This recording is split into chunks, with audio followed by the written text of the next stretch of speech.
hopefully You just this started works. streaming? Yeah, just turn it on. Oh, I was hoping that I'd get the outfit at the beginning of the stream, but Oh, okay. You can put it I'll back just on. set it up real fast. Yeah. Excellent. Grace, could you do me a favor and check the stream, make sure it looks correct? Yes. Very good. Very good. Full Janos gear. Did you send the link? Or I guess it's just on here. Yeah, on Twitch. Not long now. Excellent. Now, Darren, how much of that did you have beforehand, like, versus something that you picked up just distinctly for this? Oh, so actually, none of it. It was all beforehand stuff. Nice. So I got a hat because you always have to have a cowboy hat. Of course. I always like black, so that was easy. I love the jacket because leather jackets are stylish. And the club is actually something my mom got me while she was in Hawaii. Very nice. And she knows that I'm into collecting weapons of war and whatnot. I was sad I did not have a sword for my dissertation. Oh yeah, for that one meme. Mm-hmm. Just sharpening my doctoral sword, no big deal. Okay, Darren, I'm sending you the link to join Foundry. Excellent.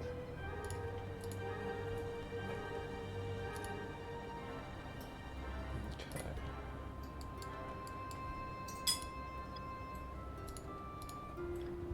So I remember last time I set this up, I did buy a little gold medallion. That was like $1 at the Halloween store because it was in October. Mm-hmm. So it was like open and it was the thing to do. But I couldn't find that this time. So I guess in that respect, I spent $1 on the outfit. Oh well. It's the way it goes sometimes. Yeah, I also screwed up because my only yellow shirt is in laundry. And that would have been, a yellow or purple would have been better.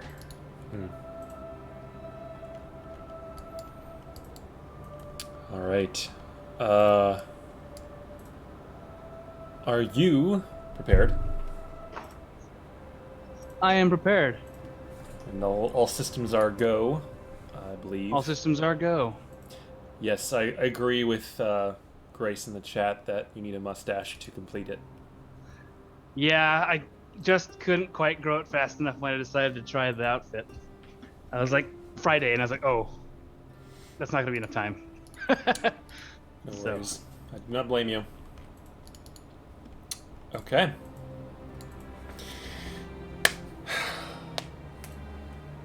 If we are ready, then I'm going to jump right in. The year is the current day. It's a beautiful Thursday in the middle of summer. Darren, I would like you to start by describing to me what Duke Janos Dragonslayer, in his old age and wisdom, would do when he wakes up in the morning on a summer day, sitting in his double king-sized bed in the town of Avaricity on the continent of Camelot. And I will start with revealing that and sharing that in the chat so that you can also take a look. Excellent. Okay, well, he would wake up to his morning routine, which is a excellent and thorough yoga-style stretching. Keep the old muscles moving. He would groom his mustache with some Essence of Dark Water perfume. He would put on all his various accoutrements of office, which is the classic jacket, the stylian hat, and various other bits and baubles of a wealthy nobleman. He would then descend to the dining hall where breakfast is laid out for him with his ostrich eggs and his morning wine and various other luxurious things that you would have for breakfast. And of course, he would have only the one waiter, maybe a waitress. He doesn't need that much, He's hand independent. and foot servants. Yeah, he is independent, but it is nice to have that sort of thing ready for him. And then as soon as he had completed his meal, the scribe would enter and relay the goings-on of the Order of the Grasping Fist, and let him know what he needs to know for the day to make good decisions and whatnot. And that would be the beginning of his morning before he began work. All right. I'm sure he would take a moment to remember Parvana, his wife, who has since passed. Mm-hmm. She was a wonderful part of his life, but nothing special. Anymore, you've accepted the long-term loss, and you've since moved on, keeping with the schedule that you've kept for the past 65 years since you first established the Order of the Grasping Fist and began this journey through life after you saved the entire planet from the Velkian dissidents long, long ago. But that's ancient history. As you're enjoying your ostrich eggs and looking out the window of your dragons from the top floor of the Dragonslayer domicile, you just look out over the city of Avaricity, the thriving metropolitan area where there are hundreds, thousands of people who've come to live around this hub of trade and wealth in this very remote part of the Verdance Forest here in Kamalin. You watch again the coming and going of the fleet of airships that have since been made common in the skies above the Empire of Birundul, but once were very uncommon. You feel fairly satisfied as you're watching it all come and go. And you hear approaching footsteps. You look up, and you see, striding up the central spiral staircase to your floor, where you sleep alone, your daughter, the broker Ciliana, arrives. You can see she looks a little bit worse for wear, kind of scuffed up. There's some singe marks, and looks like a small hole burnt through one of her parts of her otherwise perfect uniform. And she says, "Morning, Father." Ah, my dear. Looks like you've had an exciting morning. Exciting week, I guess you could say. Some rumors of wormling out in the outskirts by Lubden.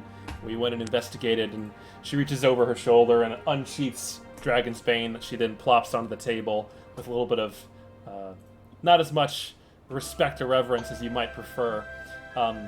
You can see it's got an odd sort of shimmer to it. She looks at it, and she looks over at you and says, "It was very strange. It was not at all the kind of... It was a dragon, after all, a small one, but not the kind that we're used to. It was green and opalescent, and something is made out of rocks. It's very strange. A new breed, perhaps." Intriguing. I've read of many types of dragons, but this is the first I've heard of a opalescent green one. It probably has to do with all that strangeness a few weeks back, and you recall that time when you were enjoying afternoon tea, when all of a sudden a ripple through the air and a sudden awareness came to you of the rising of a Trexelon, this ancient dragon god across the ocean. It was concerning, certainly, and you all have been keeping an eye out ever since. You don't know what the implications of this event are, but your daughter has been set out with Dragonslayer to Dragon's Bane to see if there are any low-hanging fruit in the short term after that event. So she holds it up to you and says, "I successfully slayed this thing. I believe it just disintegrated into dust when we killed it. Didn't die like they normally do." Wow, that's an interesting story. Also, congratulations. Glad to see that you have very little trouble with, or what appears to be little trouble, with the art of dragon slaying. Good. I'll just remind you that dragon slaying has never been as it is our name and our title. It is not our calling. It is something that has thrust upon us We do it when we are in need, as was the case when I took out Dragon's Bane the first time. I just caution you to be wary and not to be overzealous. Do not do anything rash and dangerous. Oh, I would never dream of it. She rolls her eyes. She walks over and You know pets how you. an old man worries for his for his daughter. I understand, Father. You should be more worried about what's in your morning breakfast. And she kind of pokes at your eggs and hash and takes a bite of your ostrich egg and says, it's probably fine. You're like immune to poison or something too, aren't you? Well, I mean, I used to be. The old ticker still goes pretty good. You'll be fine. She hits you on the back, and it's a little uncomfortable. You're in your old age. You definitely feel the jolts in your joints a bit more than you used to. But she walks over and kind of washes off in a basin in the corner and slumps into a chair and grabs a cup of coffee and resumes looking out the window with you just to watch the airships coming and going from the Tower of the Grasping Fist across the city, the once derelict Tower of Shar, this strange ancient ruin that you explored and renovated in the many, many decades since. You're quiet as you think about what she told you and what the implications are, but in spite all of that, you can't help but feel like it's all okay, that your daughter has got it handled. Whatever worries you may have for her, you know her competency, and the future of the Grasping Fist lays in her very capable palms. And watching the airships come and go, you know the flow of wealth is constant. It's hoard accumulating in your vaults every day. You feel an immense sense of calm and reassurance flow over you now that you have come so far and accomplished so much. You can finally stop and just sort of be grateful for it all. And as you're feeling that emotion, you feel something twitch in your pocket. The familiar sort of notification, if you will, of a message in your book. Oh, if you'll excuse me, Soliana, I would retire to my private study for some business. Certainly, Father. I'll see you around. And she says, I have to go back down to the loading docks. There was an issue with one of the recent manifests. I'll go deal with it. And she says, have a wonderful afternoon. She jogs off. She mounts a Dragon's Bane up on the wall and jogs off down the stairs, out the front door, off to do business. Look after my daughter. I forget his name. Oh, what's his name? Who, what? The sword's name. Oh, the soul within the sword is Fostamagus. Yeah, Fostamagus. Look after my daughter, Fostamagus. And then I'm gonna go to my study and dang it, and pull out my book. My little black book. Yes. What do we have here in the Book of Shadows? Oh, look. It's Janos. Amazing. Perfect. It's just a self-portrait. Forgot I'd drawn that. Janos, like, for days on end, looking in a mirror, just, like, trying to get it right. Not really an artist, but it's okay. No worries. What have I received in my communications? You open up to the first page. The entire book is blank, as it always is, except when it needs to reveal something to you. And you see, scrawling actively across the page in the familiar script of the Archduke Mammon, Lord of the Third, you see the words, "You have grown complacent. These values do not befit you, Janos. I believe the terms of our agreement have come to full fruition, and it is time for me to recollect on my investment. You have 5 minutes." Oh. As you sit there and read that last phrase, you know what this means. This is something that you have been aware might happen, afraid could happen for years, decades even, and you feel something suddenly like leave you. There's a sudden like massive weariness that falls upon your shoulders. You feel now, as you sit there looking in this book, your age. You feel the blood coursing through your wearied old arteries, moving slowly, your heart beating hard. You feel like whatever magical force, whatever warlock pact you've had this whole time that's been magically enhancing and propping you up, giving you the strength to keep going all these years, has just been removed. And your body, under the massive weight of old age, is now imploding actively. I will scramble on my desk to pull out my quill and say, I am proud of you, Soliana. Go forth and make me proud forever.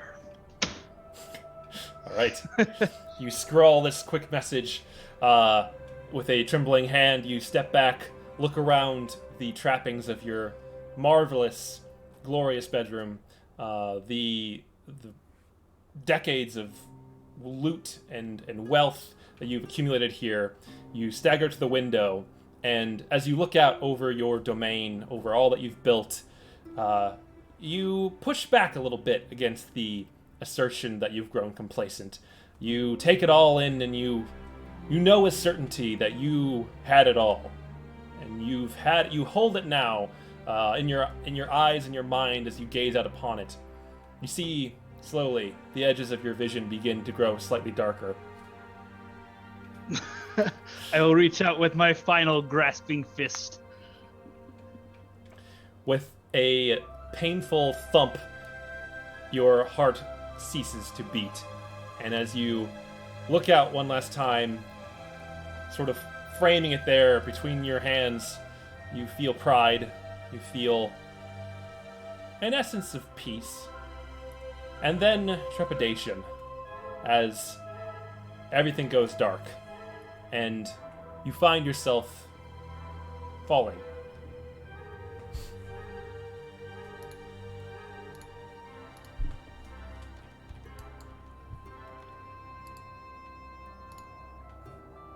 Okay.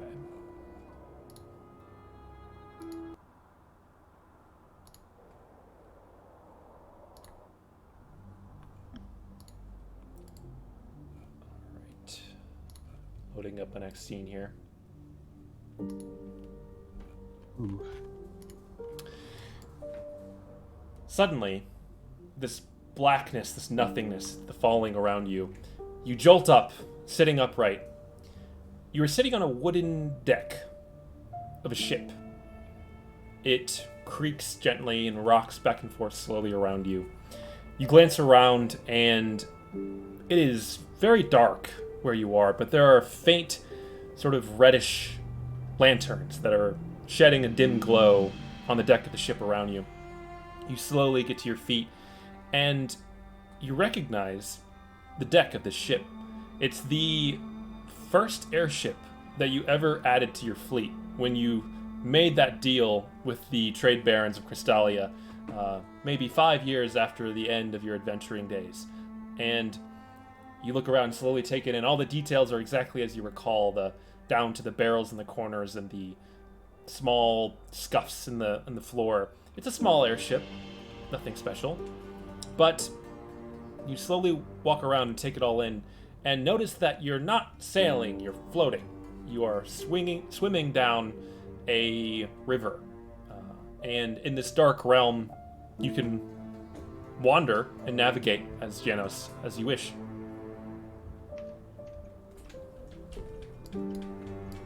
You I will go to the bow and look out and see where we're headed. Well, I'll say a couple things very quickly. So you go up to the front of the ship, and you approach the bow, and you immediately see, as you climb those stairs, something that was not part of your original ship. You see a figure standing there, about 10 feet tall, hooded and draped in black from head to toe. They stand there, holding a staff that emits light, with a crook in the top of it, made out of what looks like black iron. And as you take in this figure, they slowly turn to look at you. And you see a white, featureless face, like that of a mask. Pulling up my notes here. Put it in the chat just now. This vaguely female form looks at you, and a voice enters your mind, but no, you don't see any mouth moving. There's no motion whatsoever. A feminine voice says, "Welcome, Janos. You have arrived at your journey." I must confess, I did not expect this. People rarely do. Would I be correct in assuming that you are the Raven Queen? She inclines her head and says, "Your assessment is accurate. I am here to shepherd you to your destination." If I look off the side of the ship, this bloody river with all the skeletons. Yeah, you have magical dark vision still, and a couple things happen as you go to the edge of the ship and just look out. You can see pretty far with your devil's sight, which seems to be active. You are sailing through a river of crimson liquid. You're not sure what its substance is. It does definitely remind you somewhat of blood. And beyond that, you can see a endless expanse of just rocks, rubble. You see occasionally like a broken column or a snapped-off structure, like something long, long ago, ancient and withered away. You do see the occasional skeleton. But the thing that takes you back the most as you're looking down to this river, you suddenly see someone in the river swimming, breaststroke, downstream in the direction of the boat. And you can see them like floundering. They're covered in heavy robes that are soaked in red. And as they turn their head to the side and cough and splatter, look up and see the ship. And you make eye contact with this figure. Roll a history check. Okay, history. Ugh. Yep, never had these talents. First roll of the game. Love it. You got a 1. you can't even, from the way that they're completely coated in this crimson substance, you have no idea what they are, who they are. But they stare up at you and like treading this water. They say, "Janos? Janos, it's me. Help me up!" And they're like waving at you and trying to get your attention. I mean, I don't know who you are. They pause and they say, You don't remember?" As you're like passing them by, like they're now like halfway beyond the stern of the ship. I mean, no, I don't. I don't even remember having a rope. As they're treading water and they're like start trying to swim after the boat, like, "No, throw me a rope. It's me. It's me, Ozfire. We were friends in life. Come back. Come back." Oh. You see now as he says that the face of the halfling man, Ozfire Danmo, the tattoos visible on the cheekbones, mostly obscured by the red liquid, but he's trying to keep up, but he can't. And within moments, he is left behind, and you can distantly hear his shouting and anger, but it fades quickly as well as you leave it behind into the darkness. I mean, I turn to the Raven Queen and say, "I think he's lucky I didn't remember him." She turns to you and says, "There are many who find themselves in the stream, in the river. Some are granted safe passage. Others must earn their place, must arrive at their destination through effort. You," and she looks you up and down, and there's like a sudden, very like unpleasant sort of chill that runs over your body. You get the sense that she is seeing everything that you have been, everything you will be, all in that glance. She says, "You've done many things in your life, Janos. Some wonderful, some heinous. And for the good that you have done, I grant you this passage to your destination." Well, I have to say I appreciate that. That looks like a hell of a swim. Back in my younger days, I could just run the whole thing, but and don't float so well anymore. She says, "One cannot float in the river. All must pass through it." Tell me, Janos, what do you see? And she waves a hand, suddenly, like, apparating out of nothing. A large rectangular mirror appears. No frame, just like a sheet of metal that's reflective. Appears right in front of you. And you look into it, and you see yourself, but you do not see the old, wrinkled, ancient face that you used to see over the mirror every morning. Tell me, Janos, what does Janos see in the mirror? What is this inner self that is the true representation of his soul?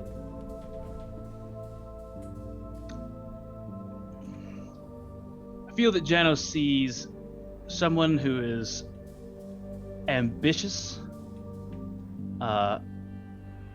clever, cunning, and yet generous with his heart, and willing to do anything. So, I guess, yes, somebody who has some sharp edges, but a steel core, if you were to put it in the words of a sword or something like that. And at the same time, just a little bit of grease.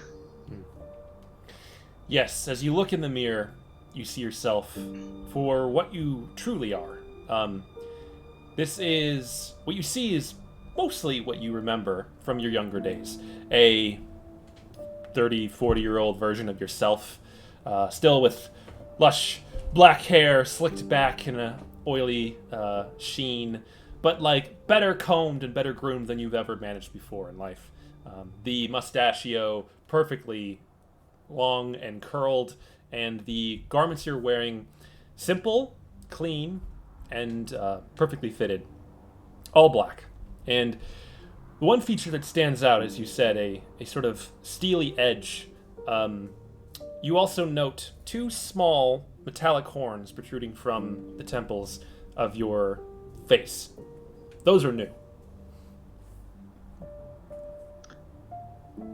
Intriguing. I'll tell her what I see in my mirror, and I won't leave anything out. And I'll point out that I did not, I guess, expect the horns, but not terribly surprised. She says, "Those are your ambition. They are sharper than most. They are one of your defining features, and thus visible on your final form."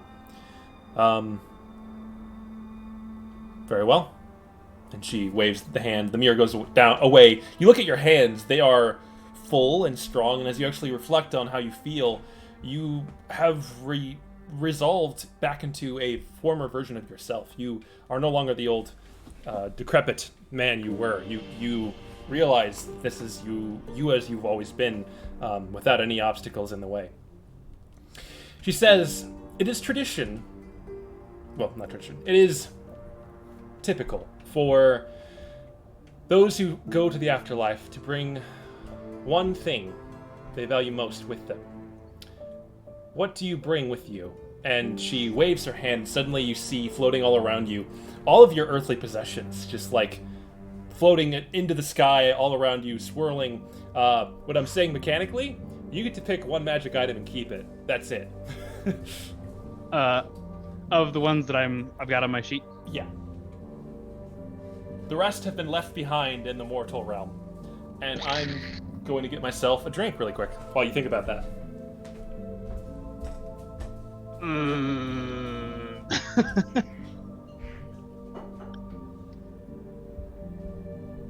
That's a tough one. For those of you who don't know, the items I'm considering here, I've got a ring of protection, which is decent. A belt of fire giant strength, which is very important for Janos, whose classic strength is like 6. And a ring of fire elemental command, which has been key and special to his entire being ever since he got it in the original campaign. It gives him fire immunity, some fire spells, and the ability to dominate fire elementals.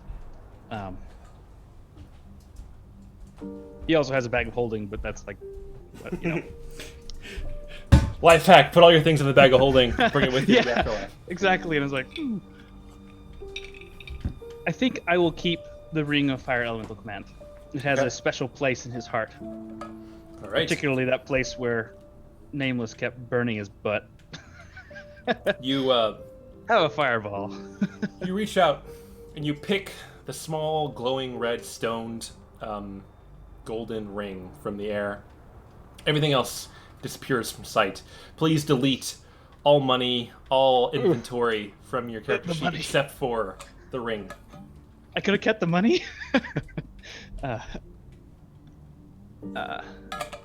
Do. It's in your bank vault. Yeah.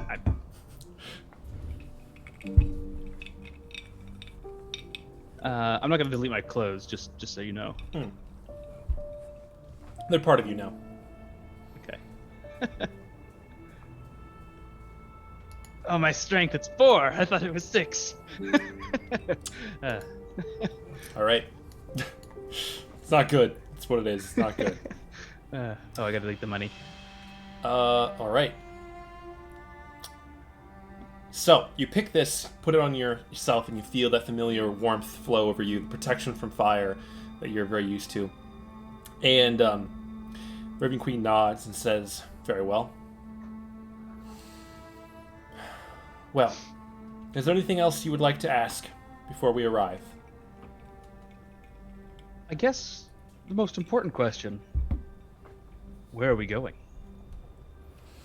She turns and she gestures with her crooked staff, and you see the river flowing forward towards a waterfall that begins to then emerge out of the mist. She says, "To the domain of your master, one who has laid claim to your rest, who you owe much."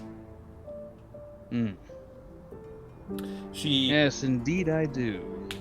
She beckons, perfect, beckons her staff, and the ship kind of pulls over and stops right before the waterfall. And she says, "Here you are. Your stop. May your journey from here be safe. I cannot guarantee anything, only that I've taken you this far." Well, ma'am, I appreciate the journey, hat tip and all. I can sincerely say that while I appreciate you, I hope I don't ever see you again. You never will. She beckons, and you see a gangplank extend from the ship down the rocky shore nearby.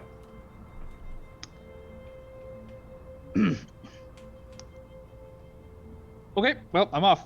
Have a nice trip. She just I'll walk watches you down the impassively gangplank. with her unmoving face. You walk down the gangplank and step onto the ground. As you're walking, you watch this, like... Go Can I ahead. say one more thing before Yeah, I leave? yeah. I was like, also, probably a little rude, but I won't have a chance to say it again. You're a fine lady. And I'm gonna keep going. Very Make a gentle. charisma check. Ooh. To flirt with the god of death. 10. She watches again impassively and then turns away. You step off onto the shore, and as you walk down the gangplank, the like impassive, endless expanse of dirt and rock slowly converts into a steaming, muck-filled swamp. You take one last step off of the gangplank and sink a few inches into the mud that fills up with a fetid moisture around your ankles. You look back, the gangplank retreats back to the ship, and you watch as the ship flows forward over the edge of the waterfall, but instead of falling, it actually begins to fly up and away, out of sight. The red of the river turns to a dull green in front of your eyes, and you blink, and now you're standing ankle deep in mud in an endless expanse of hot, steaming wasteland, mud, flies, clouds of gas as far as the eye can see. You've been here once before. I've missed this place. Not at all. All right. This is, of course, the third level of hell. You recognize it as the endless swamps of Minaros in the third level of hell.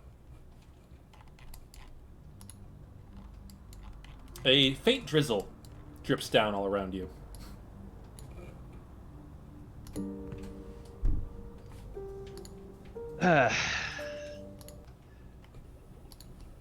So, do I have a sense of direction in the Minaros here? What kind of check do you want to do?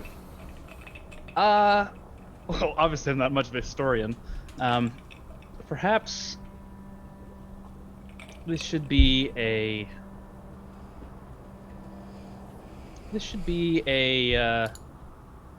insight, I think. Say, well, you know, actually, I have a better idea. Do I have my Book of Shadows? You dig in your pocket, it is there. Excellent. I will pull out my book and be like,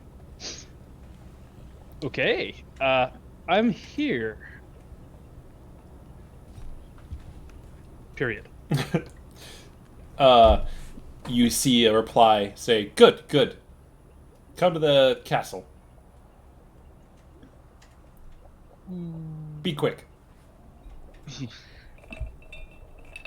Okay. Okay, so I need a like a north, south, east, west check. That's gonna be some kind of You can do a survival check. survival check. I'll do that. That sounds like a good plan. That's a 5. I'm As using you... Foundry now, or the D&D Beyond, because Sure. my character sheet doesn't have the... Here, I can Same update things. it really quick, actually. Okay, Should include the updated content. excellent. It super does. There we go. Now it's updated. You look slowly in every direction. You have 0 sense of direction. Well, last time I just set off, I think, in general direction, wherever it was. I'm going to go the direction I was facing when I left. All right. I'm going to assume that the old Raven Queen wasn't going to screw me over just for a pithy comment. And set off. All right. You Beat march some off mud out of my confidently cloak. away from the direction of where you landed. Make a perception check for me.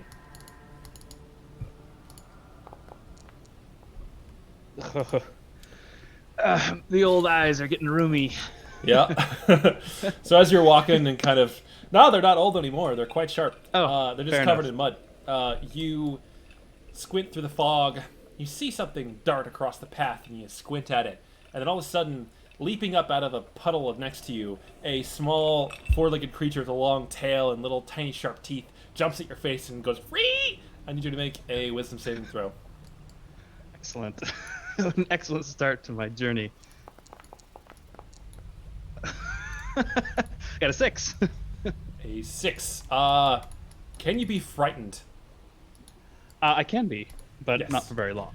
You are frightened of this creature, which lands on your chest and then lunges for your face. It's going to make a claw attack. And that is a Oh, nat 1. finally, something went my way. So with your with a quickness you haven't felt in decades, you yank your head back out of this thing's little claws and it yells at you in Infernal, which you can understand. It says, "Give me all your money!" Shakes you by the shirt. Awesome. So I need to roll initiative. fair enough.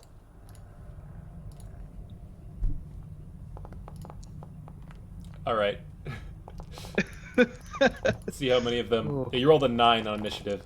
So Yeah. as you're looking down at this thing on your chest, you're frightened of it, and 5 more come crawling out of the swamp, begin to swarm around your ankles, shrieking at you, and they're gonna have 1, 2, 3, 4 more attacks. All right, that's a crit, and an 18 and a 16. Let me look around here. I think those are all hits. I have armor class 16. I don't have any of the features that would avoid such a... Like, there's no AC improving abilities on my sheet, so... Don't think so. Those are all hits. Okay, so the one rolled a 10, but it missed. So with the crit, for a total, you take 11 plus 7, 18 plus 4 is 22 piercing damage as these things begin biting in your ankles and like ripping out chunks of Janos flesh. Make a con save. Ah, yes. I remember why I hate this place. Got a 13 on the con Good check. enough. You resist the poison in their bites, but for now, you're a little upset. It's your turn. You are frightened of them for now, I'll say. At the end of your turn, you can make another saving throw against the frightened. Okay. This is not how my afterlife is supposed to start. So they're gonna get a fireball centered on me. Okay. Let me check something. Damn. Okay, well, go ahead and roll the fireball damage. Oh.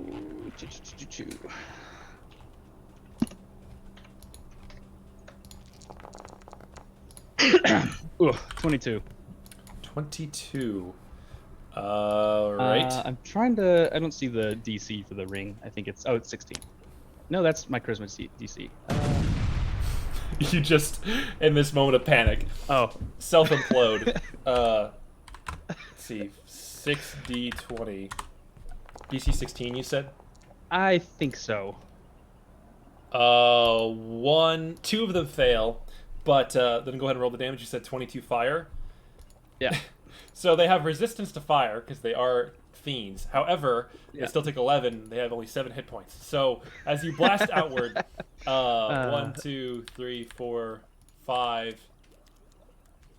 All but 2 of them die instantly. The other 2 remaining blast off you and splash down to the water, shrieking horribly and cursing you the whole while. Okay. Their turn. They both have 1 hit point. Hold on. Okay, yeah. I got a bonus action and whatnot. I will use a key point to do patient defense. Okay. And give them disadvantage on any attacks against me. Very good. They come crawling out of the swamp and charge back at you and say, that's not gold. Give me all the stuff you got. I want the shiny ring. And they're going to attack you again with disadvantage this time.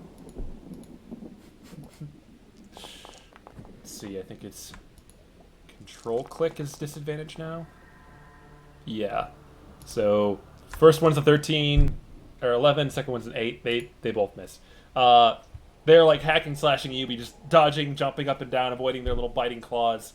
The one that you were afraid of has been blown to smithereens, so you're good. Ooh. Okay. So now what do you do? And now I say, I might be old, but I still got some beat in me.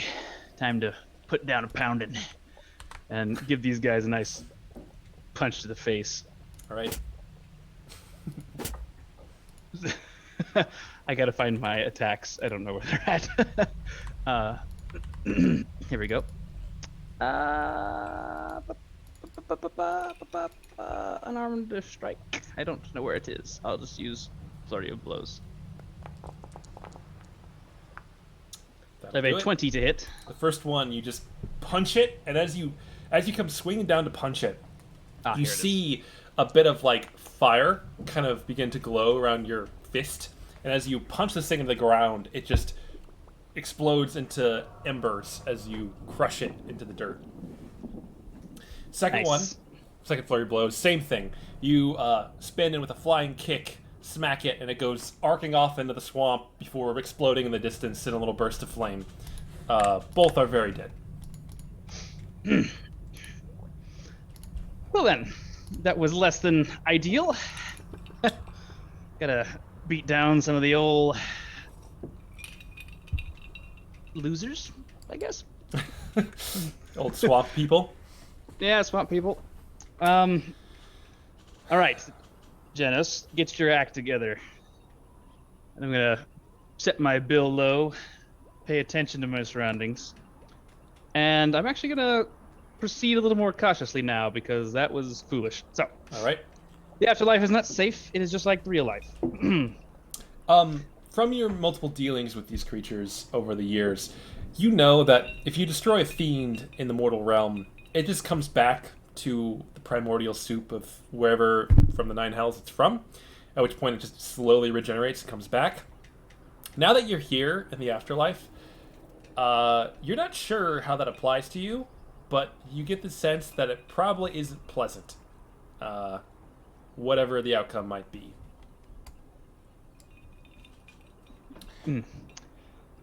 All right, so I'm still in the middle of nowhere, so this is a good chance to take a look around, be sure I'm not stepping into a trap like that one time when I was here in Minaros, where it was a chain devil or something tried to. Doesn't matter. So I'm going to go ahead and use some key points to cast Pass Without Trace, and I will continue forward stealthily. Very good. I'll pull that up there. We got a option for everything. We're gonna get all the pretty little bits going. Here we go. Pass Without Trace. So you summon the shadows of the swamp around you. The fog kind of cloaks you gently, and you begin to proceed more cautiously. I'd like you to give me a stealth check to start. 38. 38. That sounds more like me. That's more like it. You proceed into the swamp, making your way along, avoiding anything that looks suspicious. You see a tree at one point that like reaches over and scratches itself, and you're like, nah, nope, and you give it a wide berth. As you're continuing, though, you begin to hear voices in the distance, and as you approach these individuals, you see them now, faintly visible ahead of you. Can you see them? I can. Yeah. Two devils, ones you recognize as a barbed devil and a bearded devil, are squatting in the mud, having an argument. And you're not quite close enough to hear them, but like you can certainly sneak closer with your high stealth roll. Do you want to try and listen in? I would like to listen in, yes. Yeah. So you get a little bit closer and hide behind a rock and listen to them argue. And they say, all this hullabaloo is nonsense. This is the bearded devil, the bluish purple one, arguing, and his long spiked tentacle beard flops around gratuitously as he speaks. And he says, this hullabaloo is ridiculous. I'm not going back there anytime soon. I mean, they can kill me out here if they want. I'll regenerate eventually, but I'm not going up there. That's too much work. The other one, with its wings kind of tucked behind its back, it says, you'll have to do what you're told. You can't hide out here in the wasteland forever. And the bearded one says, I don't even care anymore. I'd rather take the wasteland than under the heel of what's-his-face, Mr. Blue Behind. I don't know what they're calling him these days. The spiked one says, it's your call, you know? If Mammon doesn't like what you're doing here, I think you'll have to pay for it for maybe a century in the pits, but it's your call. If you want to do that to make up for it and avoid the obligations you have, that's your call. They continue to like argue about this exchange. From your insight, you get the sense they're probably talking about the recent escalation with the Blue Duke, who arrived at the front gates of Minaros, the city of Minaros, demanding that the Lord Mammon lay down his arms and surrender his army to the Blue Duke. But you, on this emergency call, stepped in and negotiated a truce, a sort of agreement, a mutual beneficial agreement, where the Blue Duke would leave the city alone and not touch any of Lord Mammon's wealth. But Lord Mammon will be actively supplying him with soldiers, supplies, and unfettered transportation through the third layer of hell. It's mutually beneficial. And you know that it's a very complicated deal, but it's something that's ongoing. You did this maybe a week ago. This is a very recent development.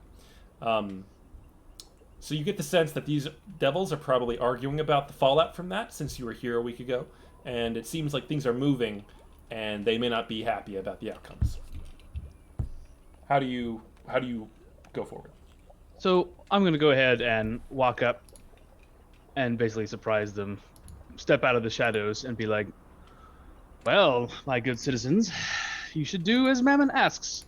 I'm headed there myself to the city. And act as if I was been there the whole time. Right. You step up from the smoke and fog and say that, and they both like freak out. They pull swords on you, and they say, "Who are you?" And you realize for a moment, like, they may not actually recognize you. You don't quite look how you've been appearing here for quite some time. The horns are new. The features are much younger. Of course. I am Janos, the lieutenant to Duke Mammon. They look at each other, look back at you. They say, "Prove it." I scratch my nose. I look at my hand. I look at them. Do you really want me to prove it? Intimidation check. Yes, 26. 26. They walk over, like the spined one crawls over like on the ground towards you and squints at your face and says, I think it's really him. Oh, are you dead? Oh, do I look dead? The bearded one says, no, respect, dude. He's pulling rank, and they like go down on one knee, and they say, Duke Janos, we did not recognize you. We believed you to be an elderly man from the mortal realm, but it appears that you've returned in a new form, and you have to excuse us. We were not expecting someone like you. I can understand the confusion. I don't know who you are, for instance. Oh, I'm Bez. And the spined one says, I'm Shodlak. What do you need of us, Lord? And they both keep looking at each other with like shifty eyes. You get the sense they're like very uncomfortable to be found like this out in the swamp. Based on the previous conversation, they're probably hoping to like get away. Or at least the bearded one was. Right. Well, as it happens, I was transported here recently and am lost. Fortunately for you, you have something, I have something. You can show me where the city is, and I can forget about the conversation you had. They will look at each other, and they're like, right, well, okay, so, I want to help you. I'm afraid that we are also lost, and, we were debating before you arrived whether or not to seek directions, from Sarathak. Sarathak.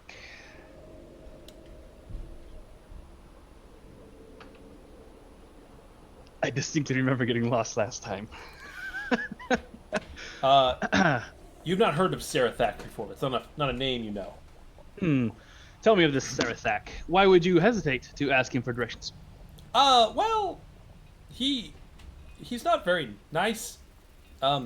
He sort of lives out here in the swamp by himself. Doesn't like Lord Mammon. Lord Mammon doesn't like him.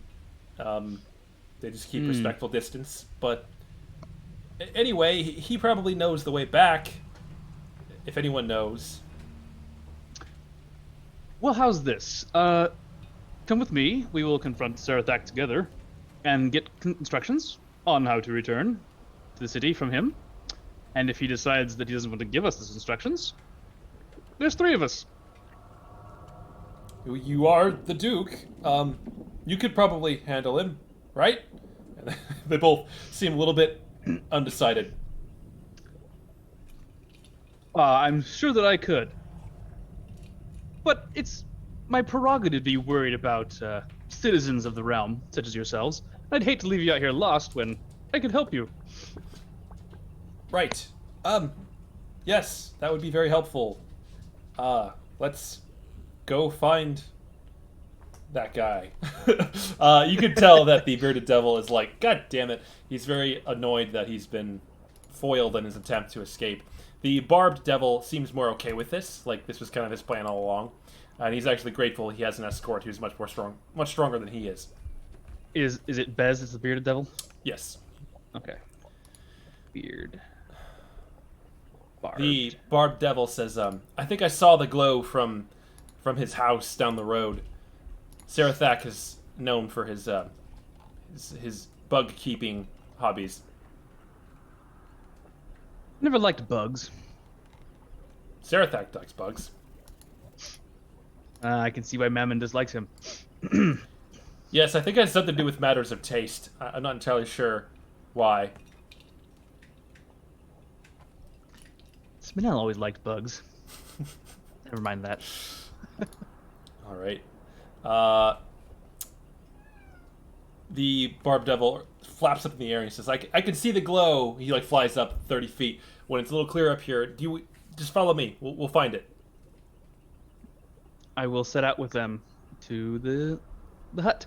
Excellent. And I will include them in my passed out trace so that we are not beset by other horrors of the swamp. Gotcha.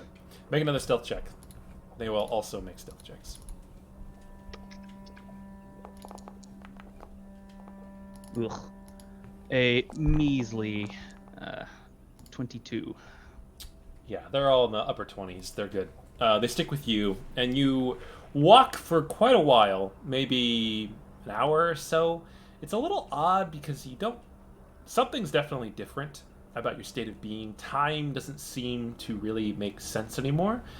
But you're also, like, okay with that. Something deep inside tells you that there's no rush, and there's no... You'll get there when you get there. It is what it is. So, you walk for a while through the swamp, and eventually you begin to see the glow approaching from the distance. It is a dull, kind of yellowish, greenish glow that penetrates through the fog.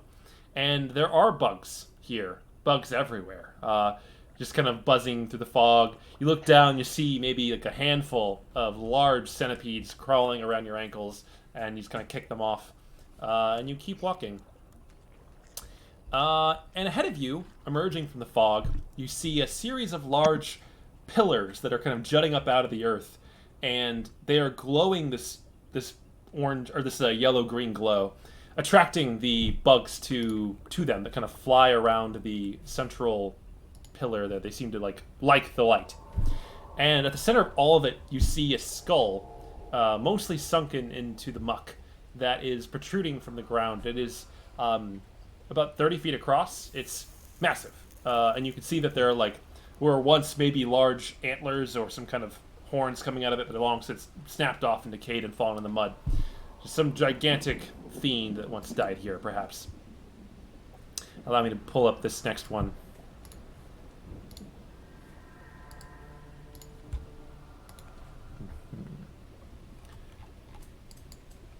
Okay.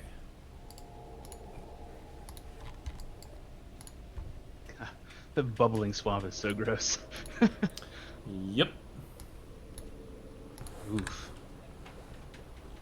You have Very nice. Barbed devil. They keep close with you, and as you step out into this space, you see this skull here with these bugs buzzing all around you. It's quiet otherwise. The barbed devil pokes you and says, I think he lives in the skull. That's what I've heard. Ah. Oh, okay. Well, I assume you guys want to stay outside. Yes. All right. I'll remember that. All right, I'm going to go inside and say hello to Sarathak. If you hear some shouting, then you should come inside. Yep, we'll do that. And if you don't hear shouting, I will expect you to be watching the swamp for others. Would be we will a keep shame good to guard. be ambushed. Yes, that would be a shame. They turn around and look out towards the swamp. And they're like, we will keep guard. Good luck, Duke Janos. Yes. On your way. I'm going to take this opportunity while I'm sitting outside. I believe I have the spell for Unseen Servant. I'm going to ritually cast Unseen Servant. Mm-hmm. Sure thing. Takes a whole minute. As you sit there and like focus on the spell, more of these bugs come crawling up out of the swamp around you and just like begin to gather up and crawl up your legs. They seem fascinated by you here. They're not hostile. They're just kind of neutral, but it's very unpleasant and distracting as you are trying to do your magic to have these things crawling on you. So you just kind of shake them off back in the swamp as you go. So you summon an unseen servant, no problem.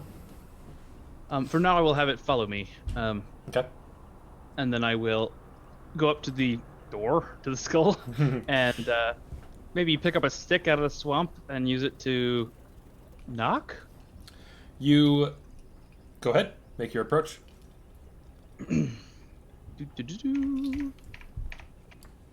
You thwack on the front of the skull, and it is hollow. There's a long, echoing pause. After an awkward silence, you hear a voice echo from within. Who is it? Hello, I am Duke Janos. I am here to see Sarathak.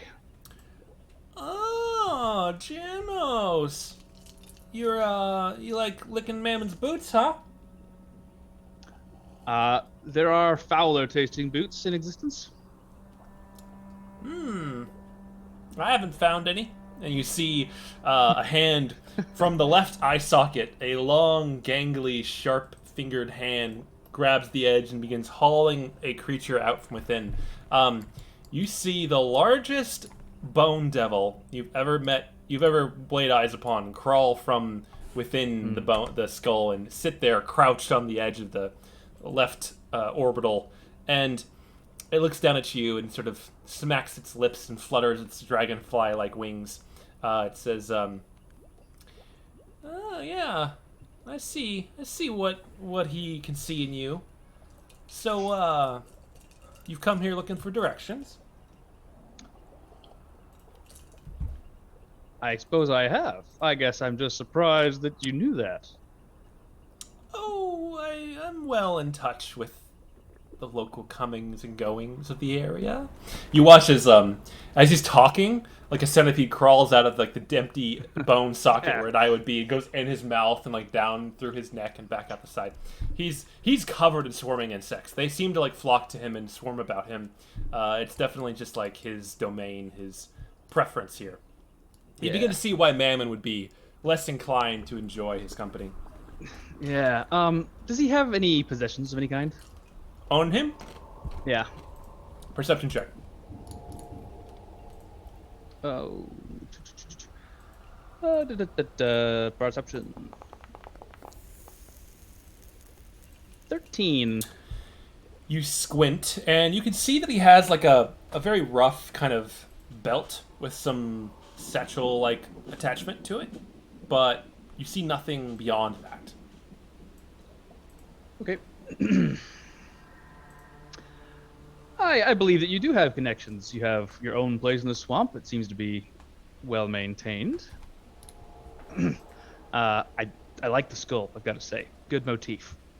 It Goes was with my the old- grandma, and he smacks it. I did not know that you guys could get that big. That's cool. And creepy. Which is cool. She was a cool lady. Never met her. Oh, that's a shame. I was going to ask. I'm sure there's some excellent histories out there. Make a performance check to try to be friendly towards this horrible creature. Oof. I think my sarcasm definitely shows with a 5. Begins to shine through. He says, "You're not insulting my grandmother, are you?" Not intentionally. So, I understand that we are in Minaros. Directions aren't free. Is there anything I can do for you to have you provide me with some instruction on how to return to the city? That's an interesting proposition. What do you have? I have a vast sum of knowledge. I have influence. I have a very nice hat that you can't have. What about that shiny ring? I do have this shiny ring. Yes. Kind of like it. I love it, actually. Very nice. Should I tell you some stories about it? Yeah, I don't care about your stories. I want that ring, though. Well, the stories are important. You see, that's what makes the ring so valuable. Is the stories that I've made with it. Like the one where I go on to describe some cases of obliterating my foes with the fire elemental ring and dominating the minds of very powerful elementals, and essentially saying like, yeah, I'm a badass. I'm not gonna give you my ring. Okay. Make a performance or intimidation check. Your call. I will try to do an intimidation check. 20. Dirty 20. He says, all right, I can see you like that ring.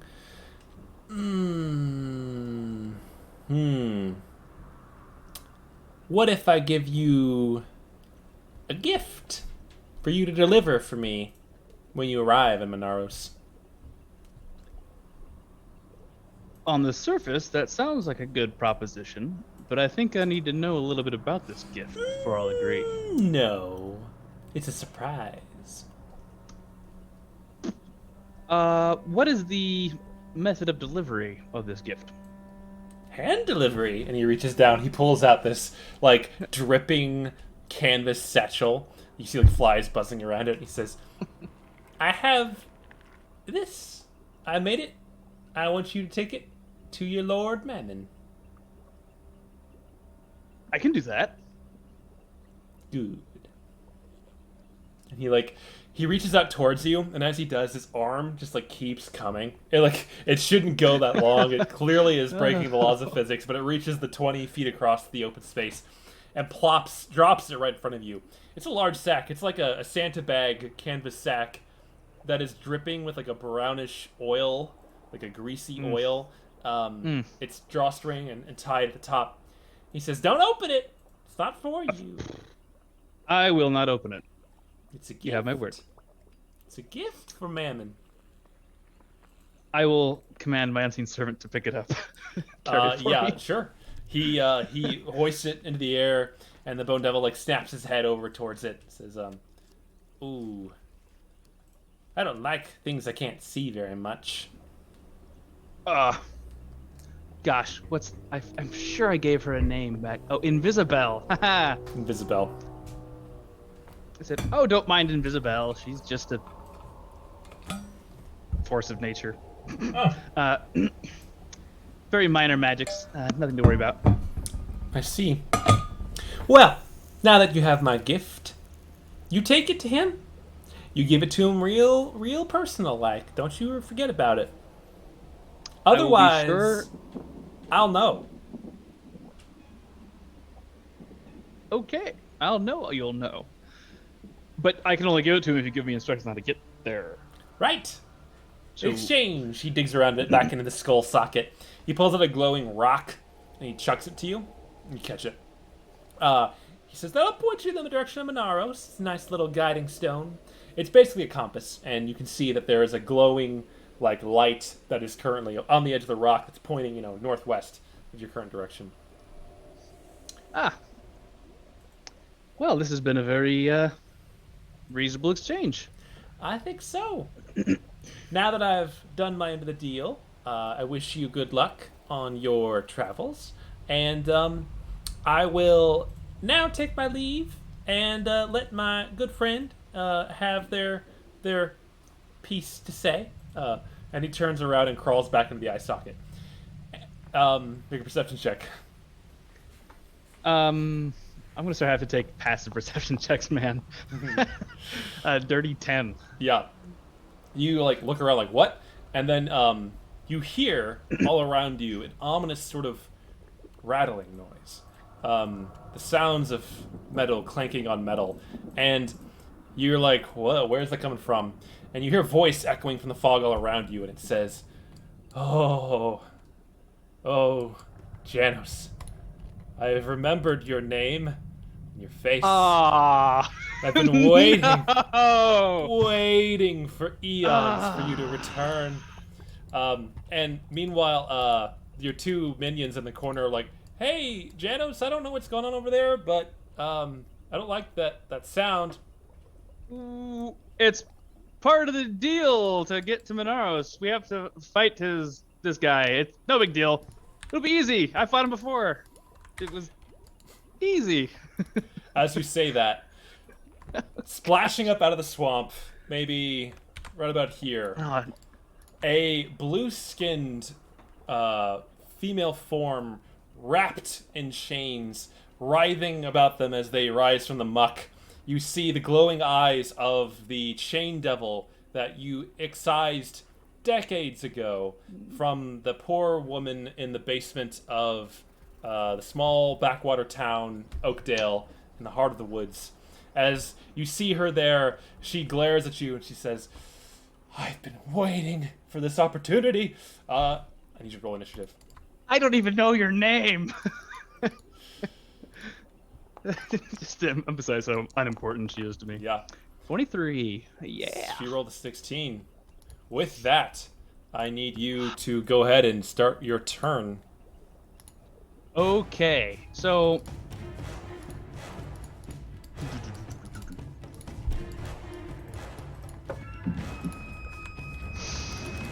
okay. We're going to start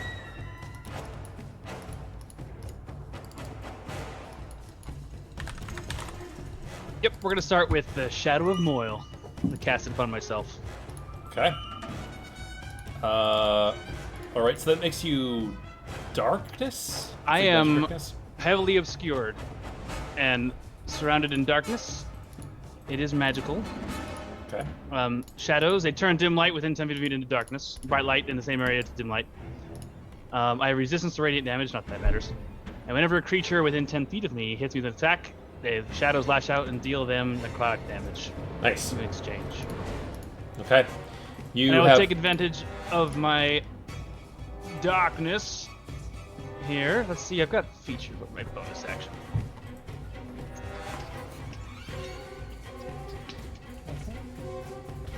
Thank you. Yeah, we'll start with a... I guess I can cast 2 spells, so... That's your one spell. Yep. None of those are bonus actions. Okay.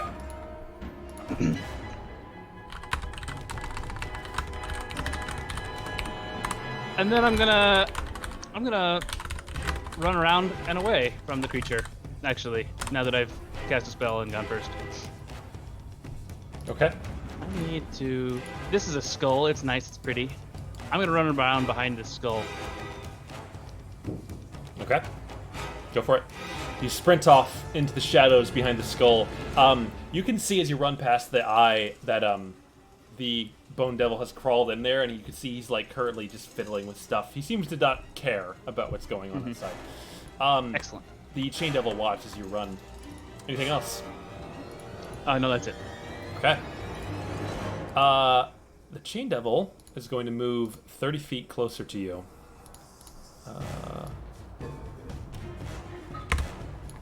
Yeah, it's going to be 30 feet from here to here. Crawling on top of the skull, and lit from beneath with the yellowish light. She looks down at you and says, just can't wait to exact my revenge. And as she steps up there, you watch as like a flash of blue flame, and she transforms into a splitting image of Parvana that you recognize instantly. The young, beautiful half-elf tavern wench you fell for many decades ago, but wrapped in painful chains that are biting into her skin. It's obviously excruciating, or should be. And yet she smiles at you and says, I will make you feel all of the horrible, horrible suffering I felt regenerate here in the swamp. Make a wisdom saving throw.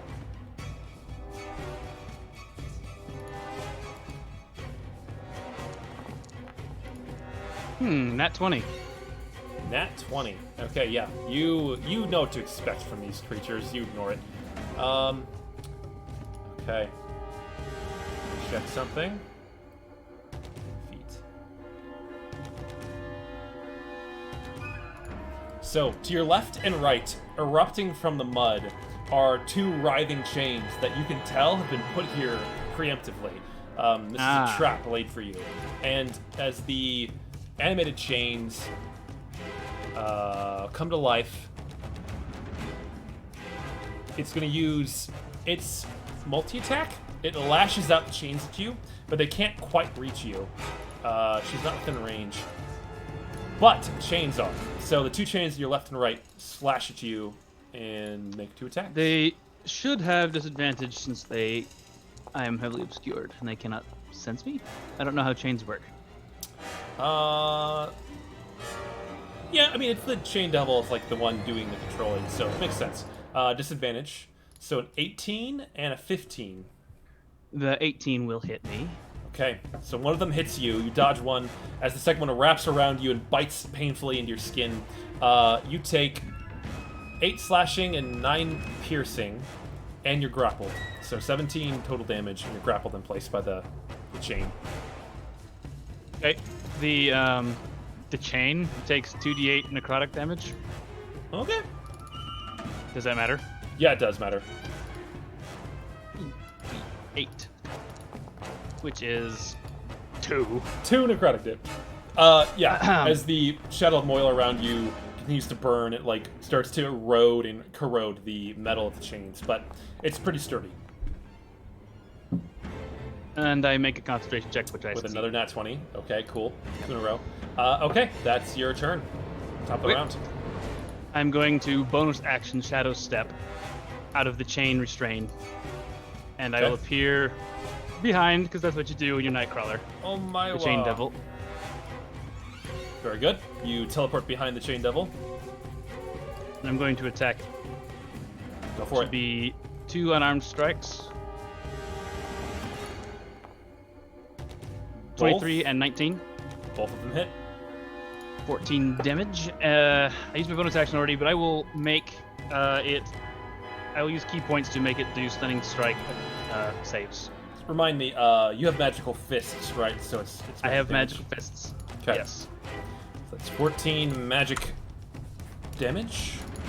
And I would make it do a stunning strike save against stun. Constitution? Constitution save should be 16. Okay. Wait, I gotta double check that because that's my wisdom skill. So. Wow. 7. Okay. It has advantage for its magical effect. Well, stunning strike is a key thing. I don't know if it's magical or not. I don't believe it is. Monks aren't magical. Spells and other magical effects. For the sake of the one shot, I'm gonna give it advantage because it's so determined to kill you that your magical fists count as a magical effect. So it does the first hit. You use Stunning Strike and it does a nat 20. Okay. Anything else? And I do it twice. Do it twice. So second round of checks. Constitution saving throw. That's 15. Okay, I need to figure out what the actual. I think it's a 16, but I don't know. I need to figure out what the number is. Yeah, I'm not sure.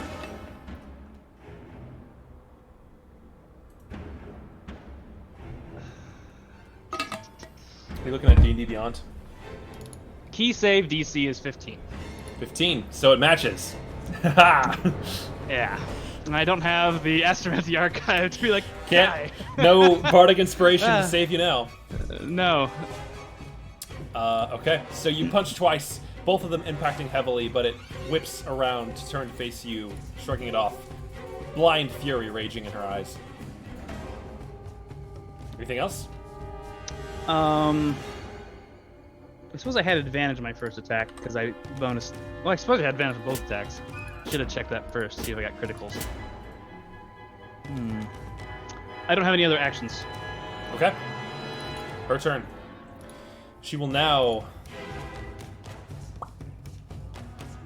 animates the chains. Behind you, a third chain erupts from the muck around the skull. There are now 4 chains, like, equidistant around the skull that are waving. You're within range of only one of them. But she will attack you twice with her own chains, and then once with the extra chain that's within range. So that's going to be 3 chain attacks. Disadvantage on all attacks. Alright, so disadvantage. First attack, 14. Miss. Second attack, 9. Miss. Third attack, 19 with disadvantage. Or 26 with a disadvantage. Yep, that does hit. 15 slashing as this one wraps around you and grapples you again. And she roars at you. Feel the piercing agony of my rage and my pent-up hatred for you, Janos. It takes 2d8 necrotic damage. Great. This time it's her. Okay, 11. And I will also use my reaction to cast... Well, I want to do that because she's a devil, so... I don't want to do fire damage. Okay. That's her turn. Your turn. And make a con save. Con save. Yep, should just be a 10. Alright, so I'd like to keep that going, so I'm going to go ahead and use my Dark One's own luck. Okay. Alright, 14. Alright. Good enough. Okay. And they say, yeah, your hatred, so scary. Feel my very normal fists of very normal fury.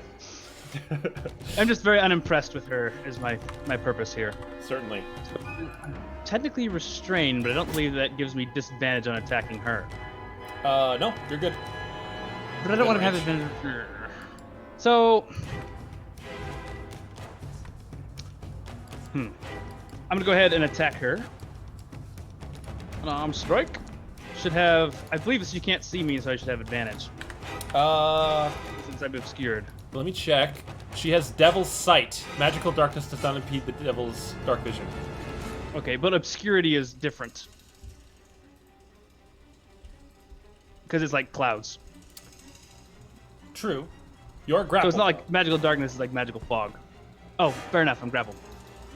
I will say you don't have advantage on the attack. Okay. But if you weren't grappled, I'll give it to you. So I have a 28 and a 26, 25 to hit. Both which hit. is 10 and 6. 16 total bludgeoning magic damage. Punching and whacking. Yep.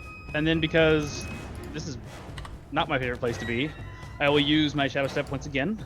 I believe I can go 60 feet. Yeah. I'm gonna teleport this direction. Right next to your buddies. Yep, and run off a little farther and be like, hey guys, wanna participate? Like, I got instructions for us. Just, get the Chain Devil. You appear right next to them. They're like, oh! They've been watching terrified from a distance. And they're like, oh, that's a Chain Devil. She outranks us by a lot. But, like, I outrank her by a lot. And, like, I should fight her. Make an intimidation check. See who they're more scared of. Okay. 19. She's gonna make an intimidation check.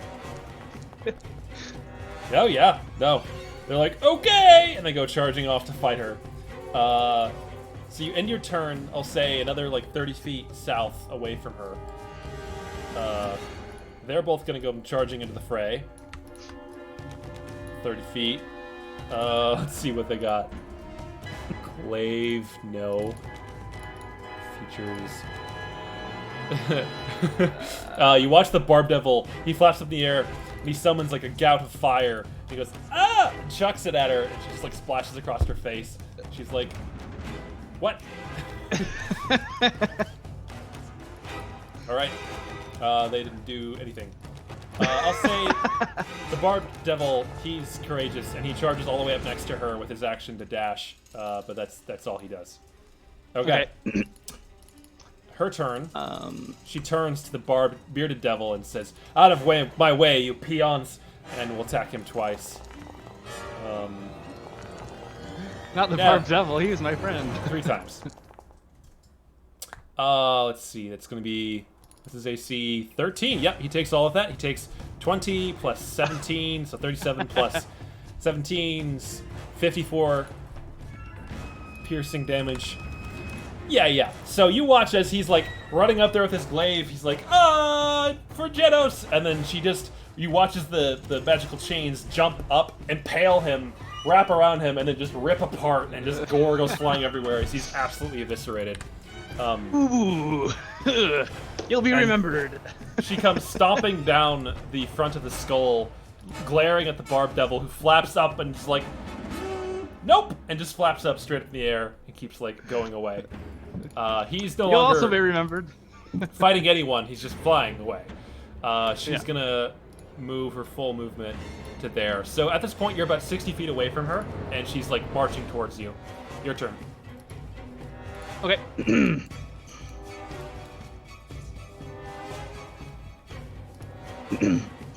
So I'm gonna go ahead and use my Ring of Fire Elemental Command to cast.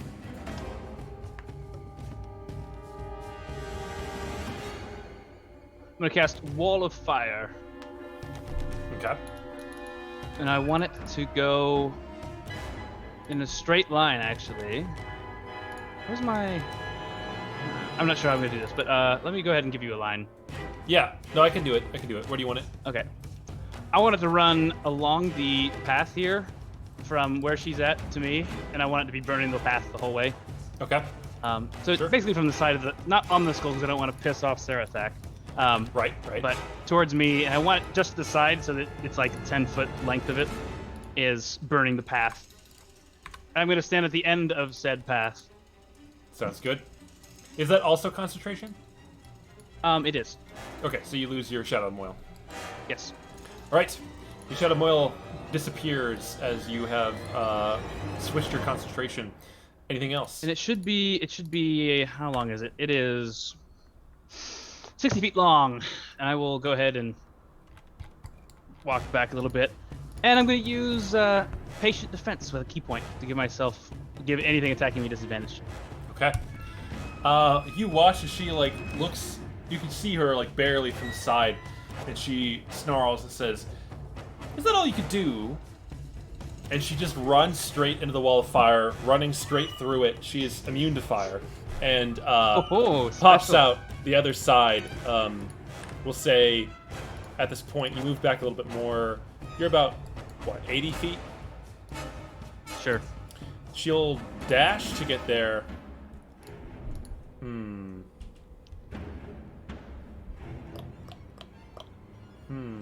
You can see that following her, slithering up out of the swamp and like swimming like snakes, are the chains that have been planted there. They're coming with her, but they're at a distance. So we'll just say she gets to there. She's about 20 feet away from you. She couldn't make it to you this turn. Your turn. She just ran through the wall of fire like it was nothing. Yeah.